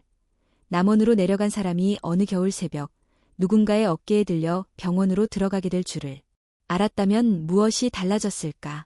알지 못했으니 각자는 자기 자리에서 버티는 일만을 계속했다. 초침은 여전히 자기 일을 했다. 그리고 한옥의 밤은 아무 일도 일어나지 않은 듯 오래 계속되었다. 남원 초입의 좁은 골목, 낮은 기와지붕들 사이로 바람이 매섭게 지나가던 새벽이었다. 박성민은 그 새벽을 혼자 맞았다. 작은 한옥은 전주집보다 더 낡았고 벽지는 군데군데 떠 있었다. 전날 밤 그는 접이식 침상 옆에 놓아둔 수첩을 펼쳤다가 덮었다. 말을 줄인다고 마음이 줄진 않는다. 라고 적었던 페이지를 한참 쳐다보았다. 불을 끄지 못하고 앉아있다가 눈을 붙인 건 새벽 3시를 넘긴 뒤였다. 무너짐은 보통 예고 없이 온다. 물 끓는 소리처럼 서서히 올라오다가 딱 한 번 넘쳐버린다. 첫 신호는 오른손 검지였다. 컵을 들려는데 힘이 빠졌다. 두 번째 신호는 혀였다. 머릿속에서는 물이라는 단어가 분명했는데 입에서는 무 하고 흘러나왔다가 어딘가에 걸렸다. 그는 의자에 앉으려다 그대로 바닥에 주저앉았다. 차가운 장판이 등허리를 때렸다. 몸이 내 몸 같지 않았다. 오른쪽이 자신을 지우는 것처럼 멀어지는 느낌. 그는 겨우 왼손으로 문턱을 잡았다. 소리가 안 나왔다. 혀가 무거운 새덩이 같았다. 바깥마당을 쓸러나온 이웃 노인이 문틈으로 무언가 부서지는 소리를 들었다. 문고리를 잡아당기자 바로 열렸다. 선생님, 노인이 소리쳤다. 집 안으로 뛰어들어와 119에 전화를 걸었다. 겨우 몇 분이었을 텐데 성민에게는 그 몇 분이 끝도 없이 이어지는 통로처럼 길었다. 천장 모서리가 눈앞에서 뒤틀렸고 시계는 초침을 옮기지 않았다. 저 멀리서 구급차 사이렌 소리가 자라났다. 그 소리가 그를 데려갔다. 병원의 아침은 늘 소독약과 희미한 죽 냄새로 시작한다. 응급실의 형광등 아래 하얀 커튼이 바람도 없이 흔들렸다. CT로, MRI로 그를 데려갔다. 좌측 중대 뇌동맥 영역의 허혈성 병변, 의사의 말은 교과서적이었다. 간호사는 간단히 설명했다. 오른쪽 몸이 약해지셨고 말씀이 흐려지실 수 있어요. 이 말은 친절했지만 잔인했다. 어떤 친절은 그것이 담고 있는 사실만큼이나 무뚝뚝하다. 병실은 4칸짜리였고 창가 쪽이 비어 있었다. 침대 난간에는 고무줄로 묶은 초록색 명찰이 달렸다. 박성민, 58. 그는 눈을 떴다. 왼쪽으로 몸을 틀어보려고 했지만 쉽지 않았다. 오른쪽 팔은 젖은 담요처럼 말을 듣지 않았다. 혀끝에서 단어들이 미끄러졌다. 까지 나왔다가 다음 글자가 밧줄에 걸린 듯 밀리지 않았다. 목구멍 어딘가에 문이 있었다. 문턱이 높았다. 낮에는 검사와 처치, 밤에는 천장 타일에 구멍 개수 세기. 병실 생활의 리듬이 금방 몸에 배었다. 옆 침대에 놓이는 아들이 매일 왔다. 반대편 젊은 환자는 헤드폰을 끼고 드라마를 봤다. 방문은 없었다. 대신 침대마다 비밀이 있었다. 간호사는 바쁜 동작으로 생체 신호를 체크하고 나갔다. 그들이 문을 열고 닫을 때 소독약 냄새가 희미한 비처럼 들어왔다. 성민은 몇 번이고 말을 꺼내보려 했다. 4, 9, 100. 혀가 낯선 글자를 배우는 어린아이처럼 버벅댔다. 그는 간호사를 불러 손짓으로 종이와 펜을 달라고 했다. 오른손이 말을 들지 않아서 왼손으로 펜을 잡았다. 글씨는 초등학생의 첫 가로쓰기처럼 흔들렸다. 지워졌다 다시 쓰였다. 참여하고 싶다 네 글자가 아닌 8글자보다 더 많은 시간과 떨림이 들었다. 종이를 내밀자 간호사가 잠깐 멈칫했다. 눈빛이 잠깐 흔들렸다가 다시 매뉴얼로 돌아왔다. 연락할 가족분이 있으세요? 그는 고개를 끄덕였다. 입술이 겨우 움직였다. 호, 간호사는 차트를 확인하고 보호자 연락처에 적힌 번호로 전화를 걸었다. 몇 번의 신호음 끝에 서울의 낡은 아파트에서 휴대전화 진동이 울렸다. 준호는 모르는 번호를 보며 잠깐 망설였다. 받았다. 네, 반대편의 간호사는 미리 준비된 문장으로 말했다. 보호자분 맞으시죠? 아버님이 뇌경색으로 입원하셨어요. 현재 의식은 있으시고 우측 반신마비와 의사소통에 어려움이 있으십니다. 지금 오실 수 있으세요? 잠깐의 정적. 준호는 눈을 감았다가 떴다. 지금은 어렵습니다. 상태만 알려주세요. 필요하신 게 있으면. 병원비 문제는 제가 처리할게요. 간호사는 알겠다고 했다. 통화는 짧았다. 끊고 나서 준호는 휴대폰을 테이블 위에 엎었다. 테이블 표면에 나무 무늬가 이상하게 뚜렷해 보였다. 죄책감과 분노와 공허가 동시에 올라왔다가 각자 다른 방향으로 흩어졌다. 그날 밤 성민은 꿈을 꾸었다. 남원 집 뒤쪽 오래된 매화나무 아래였다. 꽃이 가득 피어 있었고 바람이 불지 않아도 꽃잎이 한 장씩 떨어졌다. 흰 한복을 입은 여자가 나무 아래 서 있었다. 그는 첫눈에 그녀를 알아보았다. 평생에 단 한 사람. 여보 부르려고 입을 열었지만 혀가 붙었다. 그녀는 그를 향해 돌아서지 않았다. 뒷모습은 젊을 때와 같았다. 어깨가 곱고 따은 머리끝이 허리께에 닿았다. 그는 손을 뻗으려 했다. 오른손이 움직이지 않았다. 왼손으로라도 다가가려는데 발도 바닥에 박힌 듯 무거웠다. 한 번만 봐줘 소리가 나오지 않았다. 그녀는 그대로 서 있었다. 아주 오랜 시간. 그러다 꽃잎 하나가 그의 손등에 떨어졌다. 차갑지도 따뜻하지도 않은 온도. 그는 그 온도를 기억하려 했다. 기억하려는 순간 깼다. 천장 타일의 구멍이 다시 개수를 드러냈다. 구멍 사이사이로 낮이 스며들고 있었다. 낮에는 재활치료사가 와서 관절을 천천히 움직여 주었다. 여기까지 올려볼게요. 좋습니다. 숨 쉬세요. 그의 숨은 매번 텅 빈 병의 입구처럼 퉁퉁 울렸다. 말하기 연습 시간. 치료사는 카드에 그려진 사물의 이름을 물었다. 컵, 책, 사람. 그는 카드의 그림을 보며 많은 말을 떠올렸다. 누구와 마신 차, 읽다 덮은 책, 미워하고 사랑한 사람들. 입에서는 그, 츠, 사, 로만 흘렀다. 치료사는 조심스럽게 미소를 만들었다. 괜찮습니다. 오늘은 여기까지. 오후에 자원봉사자가 와서 책을 읽어주었다. 지역신문, 짧은 칼럼, 동화. 그는 동화가 제일 좋았다. 문장이 짧고 사물들이 순서대로 걸어가듯 나왔다. 사물들이 제자리를 찾아가는 동안 그의 마음 어딘가도 정리를 배우는 듯했다.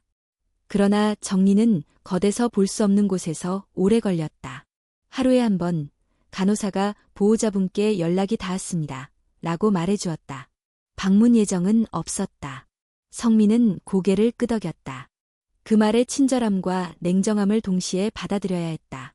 주머니에 손을 넣을 수 없었고 앨범을 꺼낼 힘도 없었다. 병실의 벽을 바라보다가 왼손으로 다시 종이를 끌어당겼다. 이번에는 3글자를 적었다. 미안하다. 글자 사이의 간격이 넓었다. 넓은 간격이 오히려 절실함 같았다. 해질 무렵 병실의 창으로 주황빛이 들어왔다. 침대 난간에 금속이 주황색을 잠깐 걸쳤다가 금방 벗었다. 그 빛은 오래 머무르지 않았다. 간호사가 커튼을 쳤다. 커튼의 잔주름에 빛이 잠깐 머물렀다 사라졌다. 사라짐이 반복되면 사람은 사라지는 방식을 배운다. 성민은 눈을 감았다. 귀로는 병실의 소리를 모았다. 누군가가 컵을 내려놓는 소리, 휠체어가 바닥을 긁는 소리, 간호사의 신발 소리, 그리고 자신의 심장 소리. 살아있다는 증거가 항상 위로가 되는 것은 아니었다. 때로는 형벌처럼 느껴졌다. 그 사이 전주의 한옥에서 서연은 우연히 남원의 이웃에게 전화를 받았다. 선생님이 쓰러지셔서. 짧은 설명. 지금은 병원에 계세요. 말은 친절했고 내용은 무거웠다. 전화를 끊고 한동안 서 있었다. 손에 들고 있던 접시를 싱크대에 내려놓았다. 접시가 아주 약하게 딸깍 소리를 냈다. 그 소리 하나가 집안 전체로 퍼졌다. 가야 할까? 가지 말아야 할까? 고개를 들면 천장 모서리에 작은 장치가 시야에 들어왔다. 희미한 불빛이 숨쉬듯 깜박였다. 그녀는 의자에 앉아 한참을 움직이지 않았다. 문을 열어나갈 힘과 문을 닫고 앉아있을 힘이 서로 팽팽했다. 밤, 병실에 불이 꺼졌다. 간호사 스테이션에서 새벽 교대의 발소리가 더 잦아졌다. 창밖에서 겨울 끝의 바람이 유리창을 스쳤다. 성민은 다시 잠에 들었다. 꿈의 자리에는 이번엔 아무도 나오지 않았다. 빈 자리만이 나왔다. 빈자리의 그림자가 그의 가슴 위에 얇게 내려앉았다. 그는 그 무게를 느꼈다. 아주 가벼웠고 그래서 오래갔다. 가벼운 것들이 때로 더 오래 남는다. 그는 눈을 뜨지 않고 속으로 단어를 세어보았다. 서, 연 두 음절 사이가 멀었다. 그 사이를 건너갈 다리를 만들 수 있을지 알 수 없었다. 다리는 설계도가 있어도 사람이 올라가야 완성된다는 걸 그는 평생 일하면서 배웠다. 지금 그는 설계도도 펴지 못한 채 바닥에 누워 있었다. 다음 날 오전 의사가 왔다. 회지는 짧았다. 재활이 중요합니다. 혈압, 당 조절 잘 하시고요. 보호자분과 상의해서 계획을 세우죠. 성민은 고개를 끄덕였다. 상의할 보호자는 전화를 받지만 오지는 않는다. 오지 않는다는 사실이 보호자가 아니라는 뜻은 아니었다. 그는 그 구분을 스스로에게 설명해 보았다. 설명은 머릿속에서만 완벽했다. 점심 이후 창문 가까이에 앉아있던 봉사자가 말했다. 바깥에 매화가 벌써 폈네요. 성민은 상체를 조금 들어 그 말을 확인하려 했지만 창밖은 잘 보이지 않았다. 대신 상상했다. 남원의 매화, 전주의 매화, 그리고 그녀가 좋아하던 매화. 나무 아래 서 있던 한 사람의 뒷모습. 그가 볼 수 있었던 가장 가까운 거리. 아주 가까웠지만 결코 도달하지 못한 거리. 그날 늦은 오후 간호사의 메모가 병실 문 쪽에 붙었다. 보호자 연락됨. 상태 설명 완료. 유리창에 비친 글자가 거꾸로 보였다. 거꾸로 보아도 의미는 바뀌지 않았다. 그는 왼손을 들어 종이를 더듬었다. 손끝에 종이의 거칠기가 닿았다. 그 거칠기가 오히려 편안했다. 매끈한 것들은 손을 미끄러뜨리고 거친 것들은 손을 붙잡아 주었다. 해가 완전히 지고 병실이 파랗게 침잠할 때 성민은 속으로 한 줄을 더 썼다. 수첩 없이, 펜 없이, 그냥 마음의 종이에. 나는 살아서 기억하겠다. 잔혹한 약속이었다. 그러나 약속은 가끔 잔혹해야 유지된다. 그는 눈을 감았다. 파란 어둠이 가볍게 깔렸다. 그리고 아주 멀리서 누군가가 다가오는 발자국 소리 같은 것이 들렸다. 현실의 소리인지 마음의 소리인지 분간할 수 없었다. 다만 그는 알았다. 다음 장면은 누군가가 문을 열어 들어오는 장면일 것이다. 문을 열어 들어온 사람은 그에게 물을 건네고 담요를 여며주고 그리고 한 문장을 말할 것이다. 그 문장은 사과도 아니고 변명도 아니고 작별도 아닐 것이다. 그가 기다려온 말의 정확한 이름은 다음 날이 와야 비로소 알 수 있었다. 다음 날 아침 병실 문을 연 사람은 간호사였다. 박성민 씨, 회진 있으실 거예요. 어제와 같은 말투, 같은 리듬. 물컵을 갈아주고 팔에 커프를 감고 혈압을 쟀다. 숫자들이 작은 화면 위에서 오르내렸다. 괜찮습니다. 어제보다 조금 안정됐어요. 간호사가 커튼을 반쯤 열었다. 창으로 묽은 빛이 들어왔다. 성민은 눈을 깜박였다. 어젯밤 마음속에서 썼던 문장 나는 살아서 기억하겠다. 가 아직 지워지지 않은 채 가슴 언저리에 남아있었다. 며칠은 그렇게 흘렀다. 재활치료사는 같은 시간에 와서 같은 동작을 반복했고 봉사자는 신문을 읽어주었다. 꿈은 있었고 없었다. 어떤 날은 매화가 피었고 어떤 날은 빈자리만 있었다. 전화는 2번 더 왔다. 한 번은 병원계에서 보호자에게 통보하는 절차였고 한 번은 남원 이웃이 서울 아드님이 아직은 내려오기 어렵대요. 라고 전하는 안타까움이었다. 전해진 마음은 얇았지만 오래갔다. 전주에서는 서연의 하루가 조금씩 다른 길로 흘렀다. 시장으로 가는 길을 바꿨고 공방에 나가는 날을 줄였다. 집안에서는 여전히 시계 초침이 일했다. 어느 날 저녁 대문 앞에 발걸음 소리가 멈췄다. 문을 밀고 들어온 사람은 준호였다. 마지막으로 문을 닫고 나간 뒤 딱 90날이었다. 시간은 정확할 필요가 없었지만 정확했다. 왔구나 라는 말은 서연의 입술에서까지 왔다가 멈췄다. 준호는 신발을 벗고 마루에 섰다. 마당의 감나무, 거실의 스탠드, 천장 모서리의 작은 장치. 모든 것이 그대로였고 그대로가 아니었다. 그는 테이블에 얇은 종이 한 장을 내려놓았다. 빈 종이였다. 아무것도 쓰여 있지 않았다. 오늘은 말 적게 하려고 그가 먼저 입을 열었다. 목소리는 낮고 고르게 정리되어 있었다. 화내러 온 것도 아니고 용서하러 온 것도 아니야. 서연은 고개를 끄덕였다. 숨이 가슴에서 길을 잃었다가 돌아왔다. 준호는 집안을 한번 둘러본 뒤 서연을 향해 고개를 돌렸다. 이 집에서는 우리 둘이 다시 시작할 수 없어. 그건 분명해. 그는 잠깐 말을 멈추고 손가락으로 종이의 모서리를 접었다 펴며 덧붙였다. 남원 병원에 아버지가 계시지. 가줘. 미안해서가 아니라 끝내기 위해서. 용서를 받으러 가는 게 아니고 용서를 주러 가는 것도 아니고 그냥 마침표 찍으러. 그 문장은 방 안에서 오래 맴돌았다. 마침표. 단어 하나가 방의 모서리를 네모지게 만들었다. 서연은 고개를 끄덕였다. 갈게요. 준호는 더 말하지 않았다. 돌아서서 신발을 신었다. 문 앞에서 잠깐 멈추었다가 이번에는 조용히 문을 닫았다. 닫힌 뒤에 고요가 다시 집안의 물건들의 윤곽을 조금 바꿨다. 서연은 테이블 위에 빈 종이를 바라보았다. 아무것도 쓰이지 않은 종이는 어떤 때는 모든 것을 말하는 종이가 된다. 다음 날 서연은 작은 보온병과 단죽, 과일 몇 개를 챙겼다. 손수건과 여분의 마스크, 얇은 담요도 가방에 넣었다. 남원행 버스는 승객이 반쯤 찼다.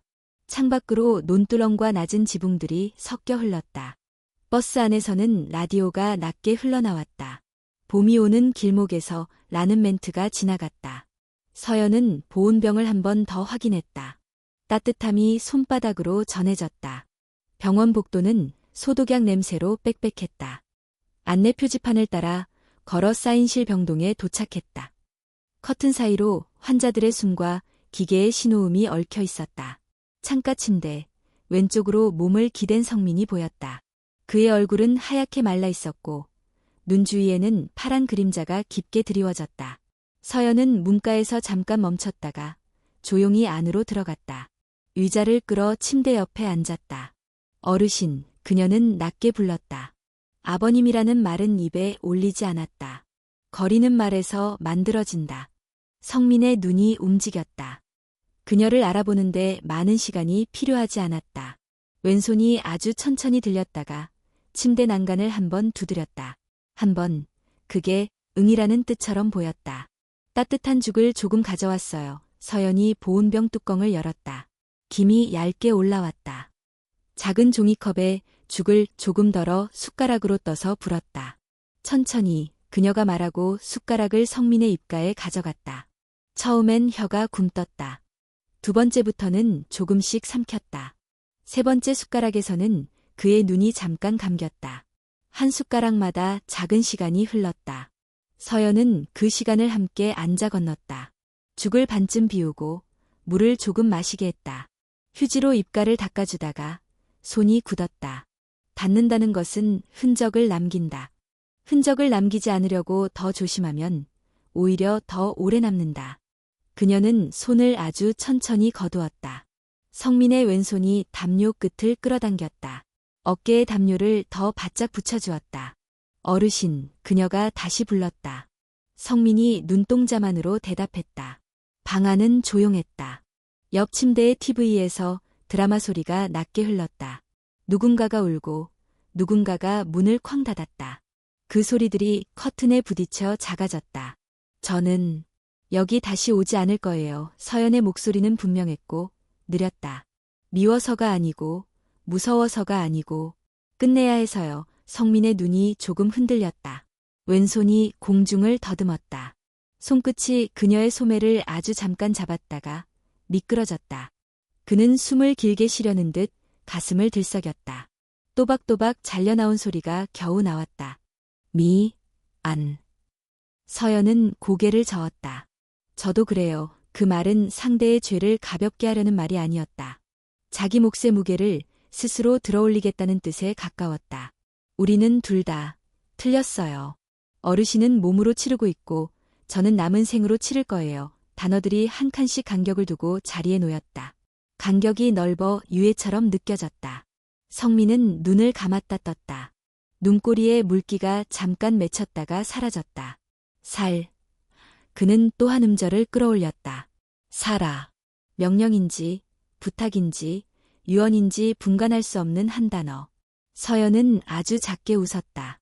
웃음에는 기쁨이 없었고 수락만 있었다. 네, 살아볼게요. 그녀는 행주로 다시 입가를 닦아주고 쓰레기를 정리했다. 보온병 뚜껑을 닫는 소리가 작게 났다. 일어나서 고개를 숙였다. 오늘은 이만 갈게요. 성민은 왼손으로 침대 난간을 한 번 더 두드렸다. 두 번 그것이 알았다인지 가지마인지 여전히 모호했지만 그녀는 더 묻지 않았다. 모호함은 이 관계가 끝까지 가져갈 마지막 외의처럼 느껴졌다. 복도로 나왔다. 소독약 냄새가 다시 코를 찔렀다. 간호사가 지나가며 면회 끝나셨으면 손 소독하고 가세요. 라고 말했다. 서연은 자동 소독기에 손을 넣었다 뺐다. 차갑게 증발하는 알코올 냄새가 손등에서 잠깐 타올랐다. 엘리베이터 앞에서 버튼을 눌렀다. 금속 문이 열리기 전에 그녀는 뒤를 돌아보지 않았다. 돌아보지 않는 것이 도망이 아니라 결심이 되는 날이 있다. 오늘이 그날이었다. 병실에서는 창가 커튼이 살짝 흔들렸다. 성민은 눈을 들어 창문 위쪽을 보았다. 하늘이 조금 맑아졌다. 구름이 얇았다. 빛이 침대 난간에 짧게 앉았다가 일어났다. 그는 왼손을 들어 올려 공중에 글자를 그렸다. 아무도 읽지 못할 글씨, 그러나 본인에게만은 분명한 글씨. 끝, 그리고 시작. 손끝이 그 두 단어 사이를 한번 왕복했다. 피곤이 몰려왔다. 눈꺼풀이 무거워졌다. 그는 눈을 감았다. 파란 어둠이 얇게 깔렸다. 어둠 속에서 조금 전들은 목소리가 다시 울렸다. 네, 살아볼게요.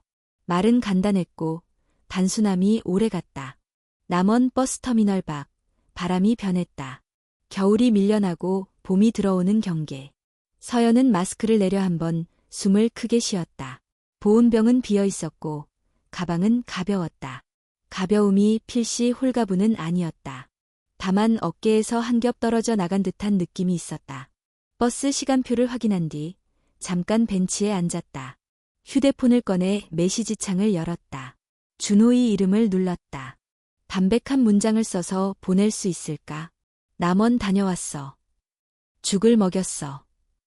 마침표 찍었어. 그녀는 아무것도 쓰지 않았다.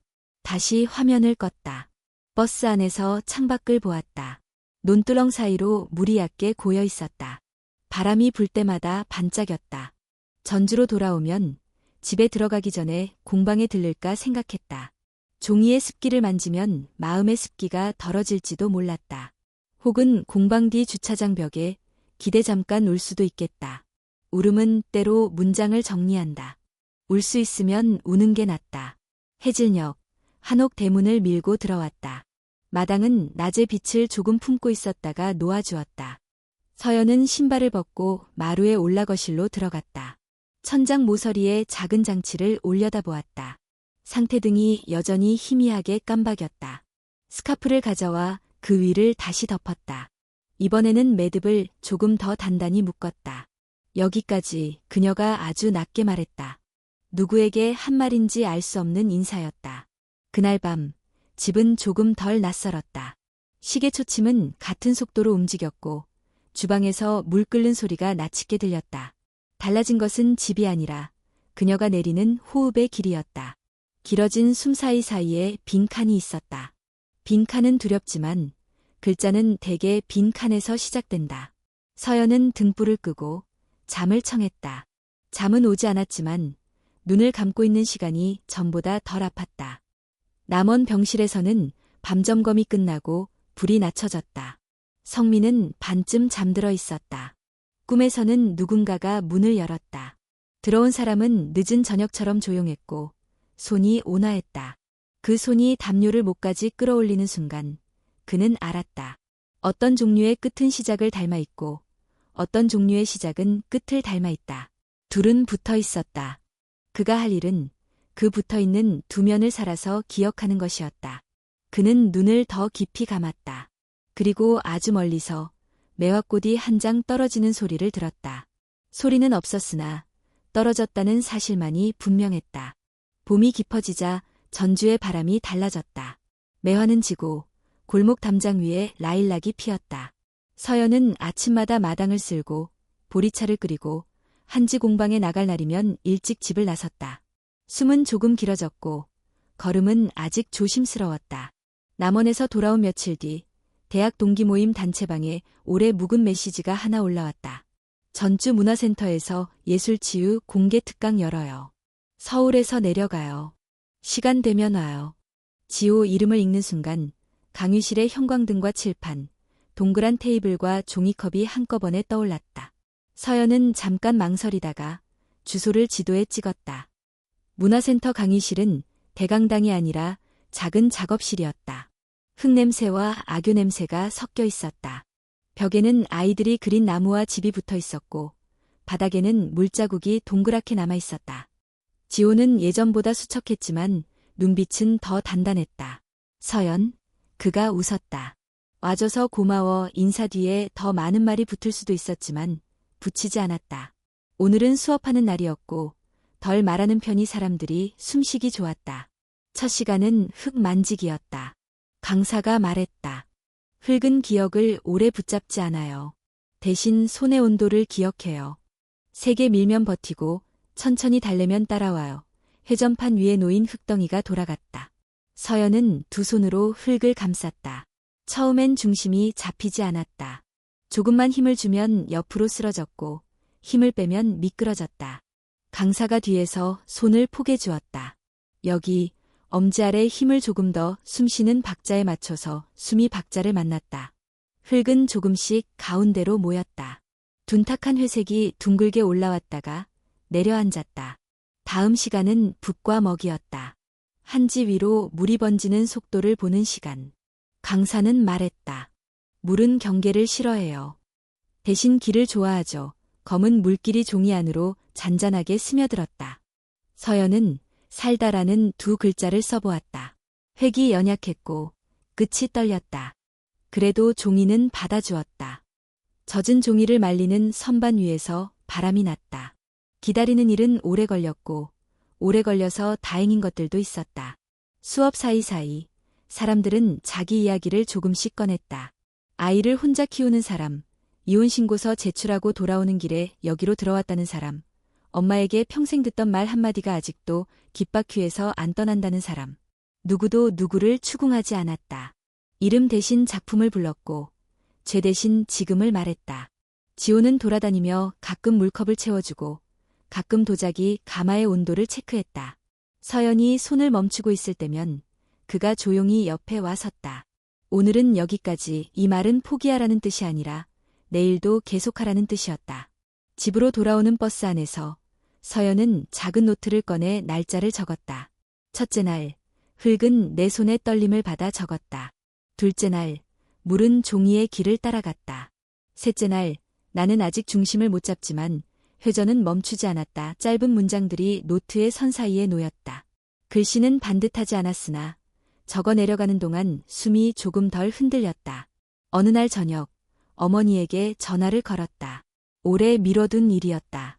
신호음이 2번 가고 어머니가 받았다. 서연이냐? 목소리는 예전과 같았다. 서연은 할 말을 미리 적어두지 않았다. 적어둔 말은 보통 읽는 티가 난다. 엄마, 잘 지내? 너는? 응, 조금씩 침묵이 한 칸 지나갔다. 어머니가 먼저 말했다. 밥은 챙겨 먹고. 응, 또 한 칸, 잘했다. 라는 말은 나오지 않았다. 왜 그랬니? 라는 말도 나오지 않았다. 그 사이를 메운 것은 끊지 않는 숨이었다. 통화를 끊고 나서 서연은 싱크대에 기대서 오래 있었다. 어머니의 목소리는 종이에 스며든 물처럼 천천히 마음에 퍼졌다.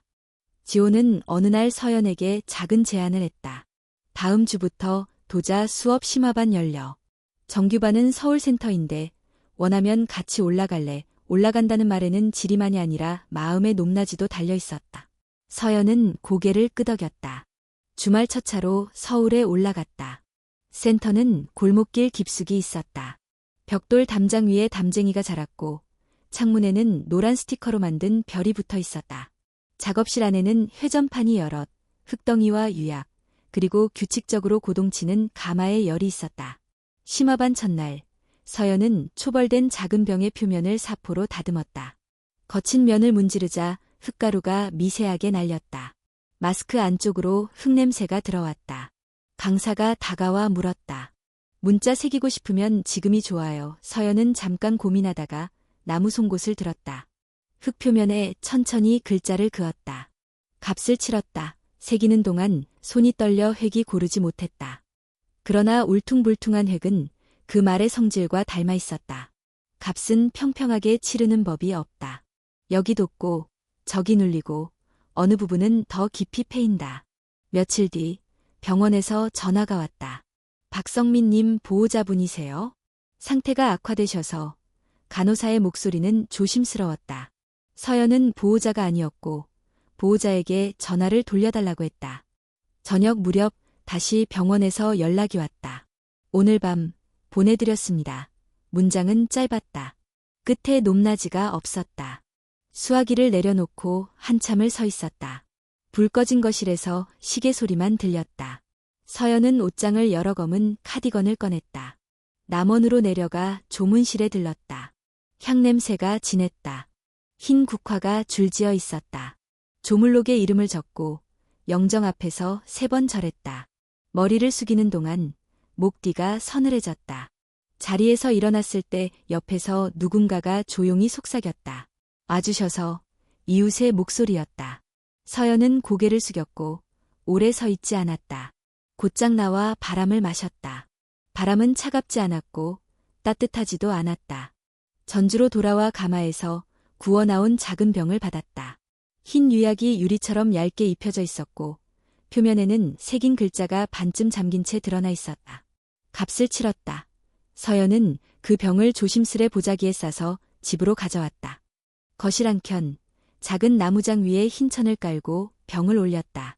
옆에 국화 한 송이를 꽂았다. 제사상도 제문도 없었다. 그저 물 한 잔과 흰 꽃 하나. 많은 말 대신 놓아둔 것들. 병의 표면을 손가락으로 한 번 쓸었다. 유약의 매끈함 아래 아슬아슬하게 남은 새김의 거칠기가 손끝에 닿았다. 지호는 서연의 병을 오래 들여다보더니 말했다. 좋다. 칭찬은 짧았고 시선은 길었다. 작은 전시회 하나 열 거야. 치유 프로그램 참여자들 작품. 제목은 아직인데 내 병 가운데에 놓고 싶다. 서연은 고개를 저었다. 나는 아직.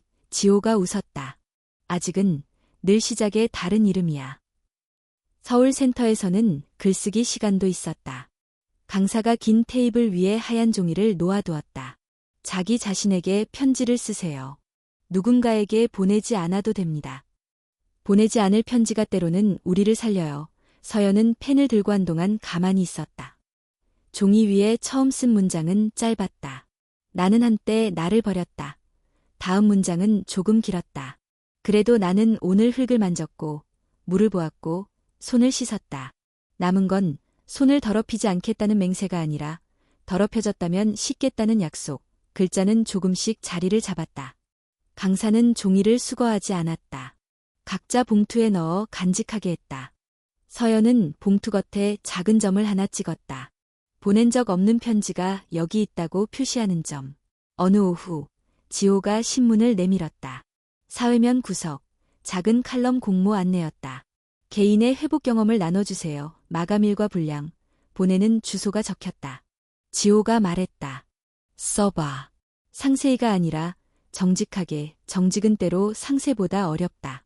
서연은 노트를 펼쳤다. 그동안 적어둔 하루 기록들을 모아 한 편의 글로 엮기 시작했다.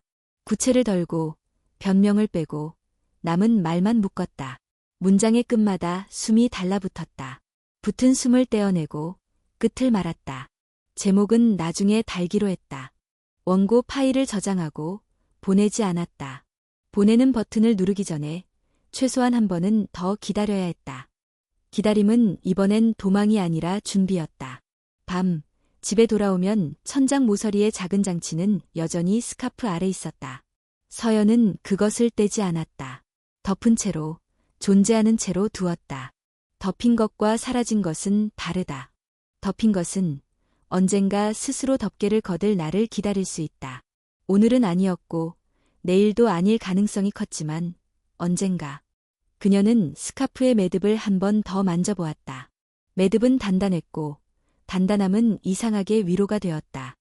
공방에서는 꽃무늬 봉투에 엽서를 넣어주었다. 원하면 전시 오픈날 누군가에게 초대장을 보내요. 서연은 엽서를 한 장만 집어들었다. 뒷면에 썼다. 오지 않아도 돼요. 알아만 주세요. 나는 아직 살고 있어요. 주소는 적지 않았다. 주소 없이도 도착하는 말이 있다. 그 말은 대개 본인에게 가장 먼저 도착한다. 저녁이면 몸이 적당히 피곤했다. 피곤이 잠을 끌어왔다. 잠들기 전 서연은 병 앞에 앉아 국화의 줄기를 짧게 다듬었다. 물을 갈고 천을 펴고 등불을 끄고 눈을 감았다. 눈꺼풀 뒤에서 하루가 짧게 지나갔다. 흙, 물, 숨, 말, 그리고 작은 병. 그녀는 속으로 한 문장을 다시 써보았다. 나는 살아서 기억하겠다. 그 문장은 어제 누군가의 마음속에서 썼던 문장과 닮아 있었다. 닮았다는 사실이 위로였다. 어떤 문장은 두 사람의 입에서 같은 날 자라난다. 누가 먼저였는지는 중요하지 않았다. 중요한 건 그 문장이 둘 다를 내일로 데려간다는 사실이었다. 창밖에서 바람이 잦아들었다. 골목의 고양이가 담장을 건너는 소리가 났다. 시계 초침이 한 칸을 옮겼다. 빈칸은 여전히 있었고 그 빈칸 위에 내일의 글자가 놓일 자리도 있었다. 서연은 눈을 감고 그 자리를 마음속으로 한번 쓸어보았다. 매끈하지 않았고 그래서 손끝에 오래 남았다.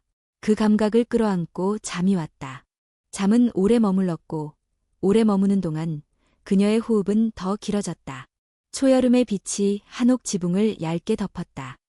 전주의 골목은 라일락 향을 다 비우고 나무잎의 냄새로 바뀌는 중이었다. 문화센터 작은 전시실에서는 낮은 사다리가 이리저리 움직였고 흰 벽에 못이 하나씩 박혔다. 지호가 표정을 가라앉힌 채 작품 배치를 살폈다. 서연의 작은 병이 그 가운데 자리를 잡았다.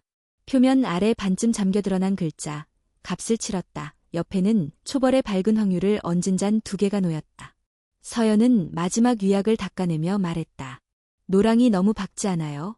지호가 고개를 저었다. 밝아서 좋아. 어둠을 설명하려면 빛이 하나쯤 있어야 해. 오픈데이는 소란스럽지 않았다. 사람들은 작품 앞에 조용히 섰다가 방명록에 짧은 문장을 남겼다. 물처럼. 손의 온도. 버티기. 누군가는 서연의 병을 오래 바라보다가 물었다. 이 글자, 무섭네요. 서연이 고개를 끄덕였다. 무섭죠. 그래도 써야 했어요. 말이 끝나자마자 그녀는 다른 사람의 잠모서리를 닦아주었다. 닦는 동안 숨이 들고 났고 들고 나는 숨이 오늘 하루를 마무리했다. 전시 준비를 하던 주간 서연은 글을 보냈다. 컴퓨터 바탕화면에 늘 떠있던 파일, 망설임이 접힌 이름. 제목은 바꾸었다. 나는 한때 나를 버렸다. 대신 살아남는 법을 다시 배우는 중이라고. 마감은 며칠 지났지만 지호가 말했듯 정직함은 늦게 도착해도 길을 찾는 편이었다. 보내기 버튼을 누르고 난 뒤 화면은 아무 일도 없었다는 듯 고요했다. 그녀는 컴퓨터를 닫고 물을 끓였다. 끓는 소리는 늘 제자리를 알고 왔다. 2주 뒤 서점 구석 무료 배포대에 놓인 문화잡지 한 권이 서울의 카페 테이블로 올라왔다. 준호는 커피를 기다리다 무심코 잡지를 펼쳤다. 사회면과 문화면 사이 작은 칼럼란의 익숙한 문장이 눈을 들여다보았다. 나는 한때 나를 버렸다. 변명하지 않겠다. 다만 기록하겠다. 내가 무엇을 잃었는지, 무엇을 다시 배우는지. 용서는 상대에게 주는 선물이 아니라 내가 똑바로 걷기 위해 신는 신발 같다. 신발은 빌릴 수 없고 사이즈는 각자 다르다. 그는 한 줄 한 줄을 소리 없이 읽었다. 글은 사건을 거의 말하지 않았다. 그 대신 반복과 호흡, 손의 떨림, 물의 번짐을 말했다. 마지막 문장은 짧았다. 나는 살아서 기억하겠다. 커피가 식었다. 준호는 컵을 잡지 않았다. 가슴 안에서 무언가가 아주 천천히 내려앉았다. 이것이 용서인지 아닌지 이름을 붙이려는 시도는 멈추었다. 이름 없이도 작동하는 감정이 있다. 그는 잡지를 접으려다가 접지 않았다. 덮고 손을 위에 얹었다. 손바닥이 종이의 거칠기를 기억했다. 집으로 돌아온 저녁, 우편함에 두툼한 봉투가 하나 꽂혀 있었다. 발신인은 없었다. 봉투 안에는 A4 2장, 프린터로 뽑은 저해상도의 화면 캡처였다. 한옥 거실, 낮은 스탠드, 겹쳐진 그림자, 아래 붉은 볼펜으로 쓴 듯한 문장 하나. 용서하는 건 자신을 배신하는 것이다. 준호는 문을 닫고 신발도 벗지 않은 채 잠깐 서 있었다. 말의 높낮이는 없었다. 대신 명령처럼 보였다. 거실로 들어와 의자에 앉았다. 봉투를 뒤집었다. 아무것도 없었다. 누가 보냈는지 알 수 없었다. 그는 식탁 서랍에서 작은 카드를 꺼내 펜으로 한 줄을 적었다. 기억은 남기고 인생은 앞으로, 글씨는 반듯했다. 카드와 인쇄물을 함께 나무 상자에 넣고 뚜껑을 덮었다. 상자 옆면에 얇은 펜으로 썼다. 보관. 열지 않음, 닫는 소리가 작게 났다. 닫힌 뒤의 고요는 이번에는 총성처럼 쏘지 않았다. 그는 전등을 낮추고 창문을 열었다. 밤 공기가 들어왔다. 멀리서 버스가 지나갔다. 거실 탁자 위 잡지는 여전히 펼쳐져 있었다. 그는 잡지를 다시 한 번 덮었다.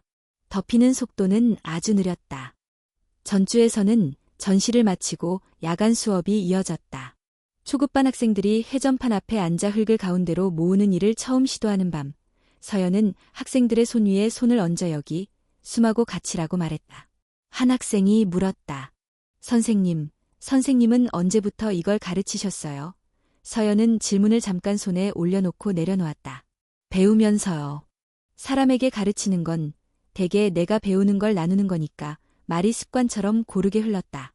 그 말 속에는 오래 걸은 길과 아직 남은 길이 함께 있었다. 그 밤, 집에 돌아오자 거실은 어둡지 않았다. 스탠드를 켜지 않았는데도 어둠이 물었다. 서연은 마루에 앉아 천장 모서리를 올려다보았다. 스카프로 덮어둔 작은 장치. 매듭은 여전히 단단했다. 그녀는 의자를 가져와 조심스럽게 올라섰다. 스카프를 풀고 장치를 손에 쥐었다. 나사를 빼고 전원을 뽑아 보자기 속에 감쌌다. 서랍을 열어 맨 안쪽에 넣었다. 뚜껑을 닫고 손바닥으로 한번 눌렀다. 지우지 않았다. 숨기지 않았다. 다만 응시를 멈추었다. 응시를 멈추는 것이 때로는 기억을 제대로 세운다. 그는 서울의 작은 집에서 선풍기 바람을 맞으며 물을 마셨다. 물컵에 비친 얼굴이 낯설지 않았다. 그는 휴대폰을 집어들었다가 내려놓았다.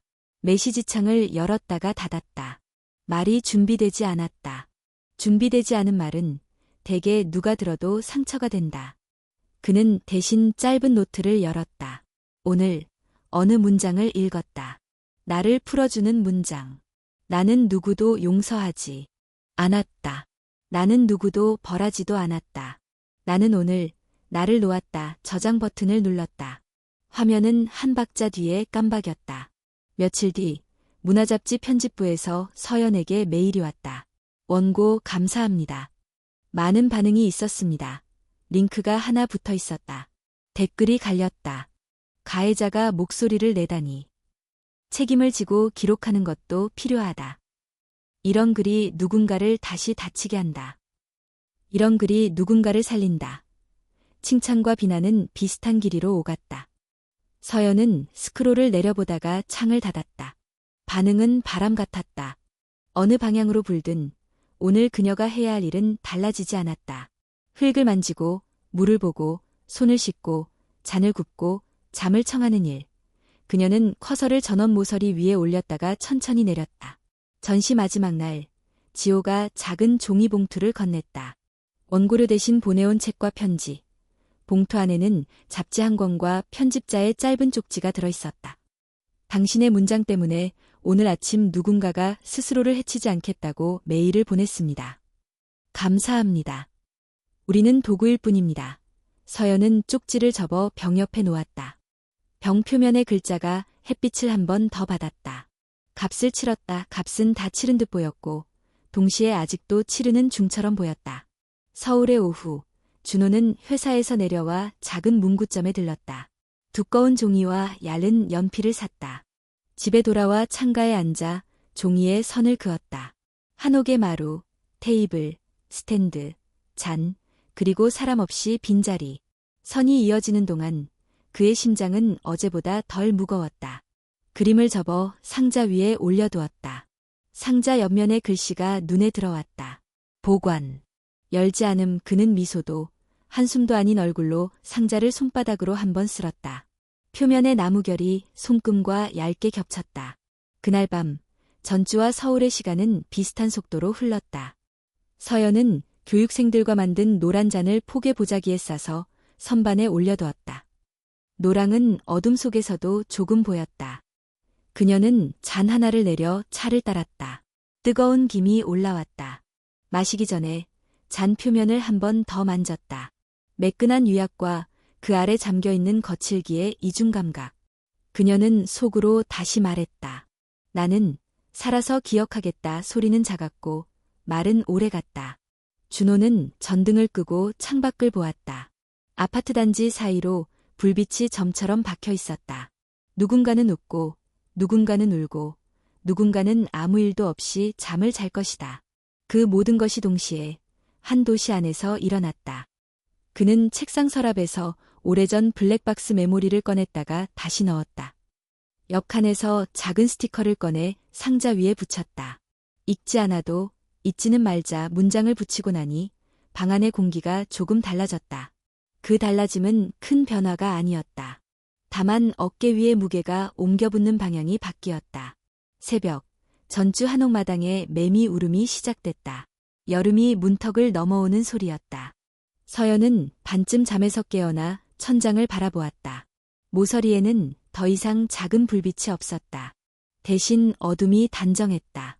그녀는 눈을 감고 자신에게 쓴 편지 봉투에 찍었던 작은 점을 떠올렸다.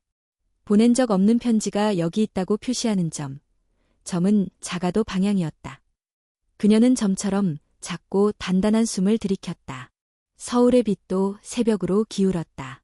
준호는 눈을 감고 오늘 읽은 문장의 한 구절을 마음속에서 다시 발음했다. 나는 오늘 나를 놓았다. 놓는 일은 버리는 일이 아니었다. 손을 펴서 쥔 것과 나를 구분하는 일이었다. 그는 조용히 숨을 내쉬었다. 이야기는 여기서 멈춘다.